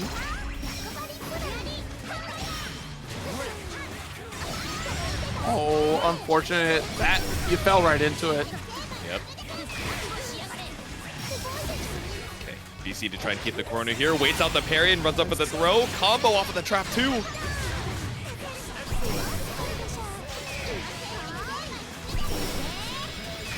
Still hands. Really trying to assert our turn here, but the golden throne to challenge the spin. This is how it went last time these two went against each other here. Every single time trading round for round, but once it got to 2-1, it was a sweep in Wavy's favor there, if I remember correctly. 2 games back to back to close it. Ooh, the jump over, but still catches you out with the 2H. Wavy with the patience on the anti-air. Oh, just a pickup. That's all right. Guard cancel for guard cancel. Yeah. I'm in trouble. Nice throw. Scooped up, Wavy, trying to hold on to the momentum. Okay, run up dash block. Again, trying to scout out the EX ball. He's actually taking both of the hexes out with dash M.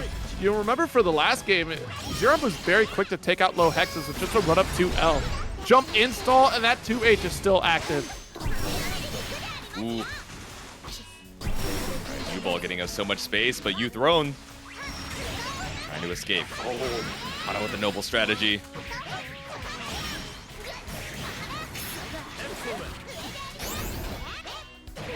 Sager overhead on the triple attack here. Wavy not giving anything. Does give the guard cancel. What's up 5L? Oh. We're matching into Charlotta on a different screen. Just putting out the hurt box here, putting out the hitbox rather. Maybe just trying to immediately check a 6-6M or a stray ball. Do you think? Because that was oh, hands. Oh, what is? Huh. We're leaving it all out on the table here, Zero. We are swinging, we're spinning all the resources that we got. Tap on the toes with a 2LL. Now for the U skill ender. A spot dodge. EX spear. Killed. Yeah, spot dodge to try and stay out of that chip damage range. Tried to go for a counter poke there, but all you did was detonate the trap right below you. Wavy with another game. Okay, we're going back into it. So I guess Big chill. I don't know what happened. that was a curious section of gameplay there. I'm not gonna lie. Sometimes we think, oh man, you know, I haven't considered my opponent's options, but definitely hyper focusing on what button we wanted to press ourselves. For sure. Game number 4. Guard cancel war begins, and neutral jump heavy will start things off in favor of Xerom right now. Oh, that will be a Yep, we saw the spin. Now we see the double spin on the, what's it called? On the Cag Super. RH really just looking for any confirmed a kill, and the spike does it. Battle 2. Engage. Honestly, we're already there. Losers finals. Set point for Wavy. Xerom has anything to say about it, and these 5 H's are such a threat. Quick cancel into Hex. Oh my god, off of the 6XL, you were too spaced out for the Brave counter to actually reach. We set the U-trap, and it catches the UDP on the way up. Nice. Your golden throne. 2H teeing it off, and Wavy. 3-1 victory in this losers finals against Xerom, earning her right to get the run back For the winner's side, and Wavy looking to reset and take it home from losers. Don't forget, chat, you have to thank Aaron DeMac for the costume. It's true, it's true. That's what secured the summer Belial. These kids really like Belial, huh? Oh, big fans, big fans. But no fans on the screen. We got spears, we got ultimate traps to try and hold on to the screen space, but that full screen Chaos Caliber, the old skill usage from Havaniceday, the threat. I think the concern was we were too tall and we were going to run into that. I saw the moment of hesitation from Havaniceday, but you're so good on that one here. Right. Ooh, okay, we rolled through the Black Flash, but again, that ultimate Chaos Caliber just doing so much work for Hava. Full screen press is such a threat, unblockable scenario. Havaniceday with the first round. Battle 2. Engage. Hope. And there's that teleport to really close the gap. We see that a lot for Havaniceday to teleport to get back in Oki position, especially when they put the opponent full screen. Okay, charge up the level 1 rock. BC for BC. Oh no, thinking about BCs, but in time we got the Unisonic to escape, but landed right in the traps. Goes to the Black Flies, is able to get the throw. That's not going to work out here. I love the idea of trying to get the max range button to work. Back dash. Cole trying to snipe it out of the skies. I think that's going to touch. It will. Yeah, not going to be able to kill, but again, good recognition on the charged up Black Flies. 2U is going to take the round for Wavy. Firing on all cylinders already in this grand finals. Nice. You got the top kick out, but that 5H is such a huge butt for Cagliostro. Got hit by the second Hex there, the Mihen. Doing all that we can to escape. Side swap, no anti-airs. Get up here, cut out by the spear. Oh my goodness. Okay. Got the guard camp. Thought we got hit by the triple attack. Ooh, nice. Ace out from the Brave counter here. Have a nice day. Get out from Wavy.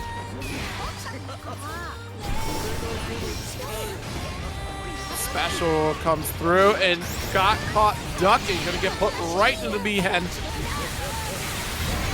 Oh my goodness. Without any brave points, I see it. First game for Wavy. Believe in victory.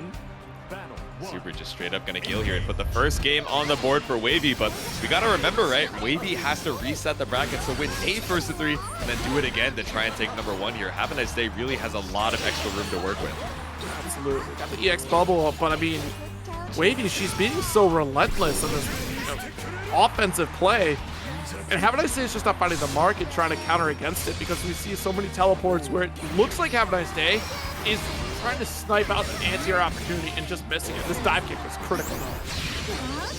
Oh, I think we recover in time off the far L to catch out that super, yep. Oh, we started with the dash L though, so that's going to be a damage mitigation. Won't do as much as we used to. This round is kind of awesome though, I'm not gonna lie. Even if it doesn't kill, like, you got the salt on it. One more touch. Oh, that is closer than I thought off of the scaling. But still, all we need is that 2M. Very good. I definitely got worried because I think we had enough time to at least get close enough to start with a regular triple attack there. Yeah. But either way, better safe than sorry.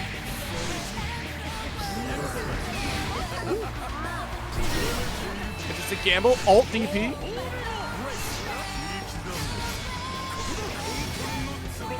Black Flies spaced out off the Chaos Caliber. Just barely outside of range of the trap, so we clear it with 2L, but still, Wavy gets the corner positioning. Oh my goodness. Side swap here in just a moment. No Hex is available to help you out.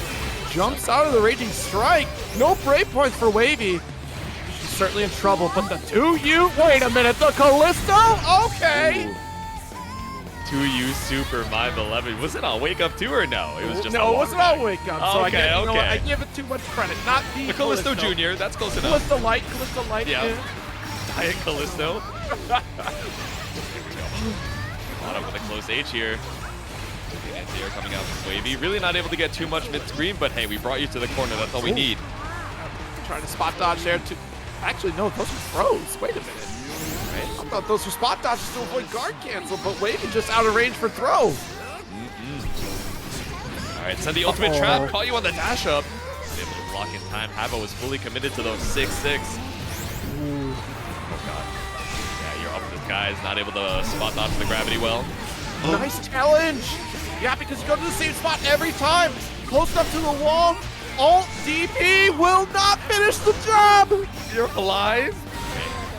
Tell the tail finds the calculated. Spear is not enough. Chip damage is a factor for Wavy. 100 meter in the bag. It's not enough for Super. You tried to air stall with the ultimate trap, but Havaniceday finds you with the field on the way down. You know what? Great awareness to keep that movement going so you can cross under Wavy, so you can get those challenges. We've seen that before, but never with a button follow-up. It was just Havaniceday going way too far away from Wavy, but this time around, falling into the bubble, especially after ult skill bubble, like that's beautiful timing. Great whip punish off the dash L.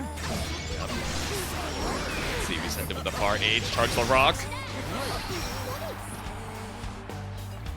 Scenario. Goes for alt nails, that's awesome. So much free space. Spot up to the ultimate nails. Havaniceday still 50 meter on the board. Oh, what a spot dodge. That's very impressive. I wonder if we thought it was guard cancel coming through. Wavy just waiting to see what Havaniceday does, whether it's going to be the DP or you try to challenge Raging Strike. Good jump of boys. Ultimate Hex. Oh, caught you with the scramble off of the gravity well. Now Havaniceday confirms it to the SSBA with no great points behind it. We see the universe and the world is over for you, at least for this round. Strong answer back, because it was looking dire, especially in that corner position. Swallow with that SSBA, especially with it taking away the Brave points too. Based on Chaos Caliber. Blocking, does have the guard cancel here. Not going to challenge. The far medium works out. Ooh. It's caught! That's huge. We can actually corner carry. Respecting the Golden Throne potential. Yeah, spaced out on the black flies, but Wavy's still able to make her escape out with the TP.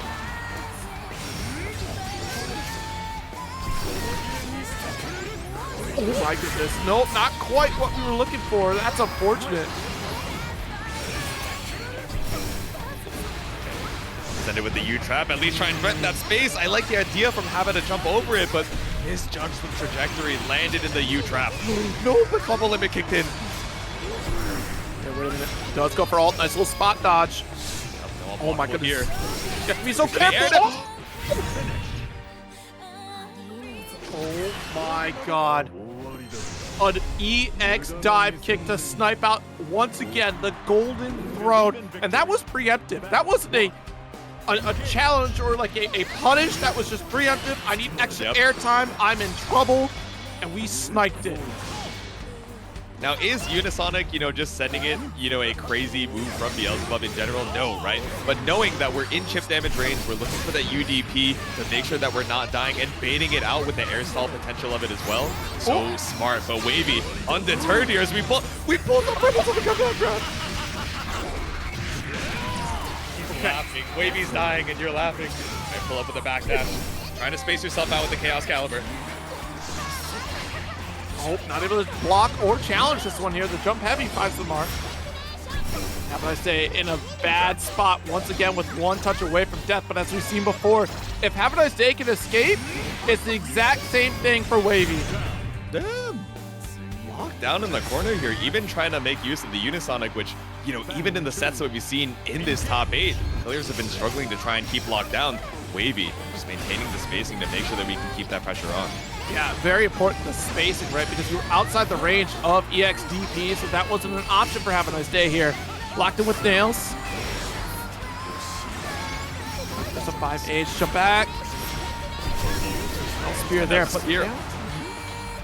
Yeah, so it's so scary, right? A lot of these ult skills when you're at the full there it is! aren't actually gonna reach, but the ultimate Chaos Caliber and the pickup from Hava here catch anti-aired with the ultimate Black Flies. It reaches so high.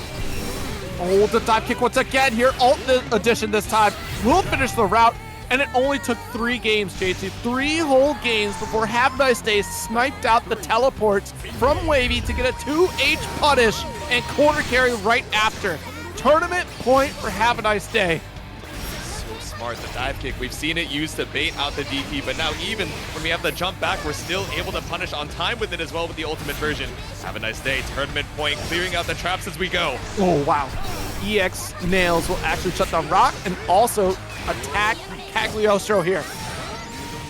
There we go, off the wall. Not enough for a super, but plenty of work to do still on the side of Wavy with no break points now. Catch on the 2L, safe mash out. Coming out from Wavy, but caught out with a Raging Strike. With no BP in the bank, you can't counter with the Brave. And Havaniceday is your champion of TNS, the silver ranking event.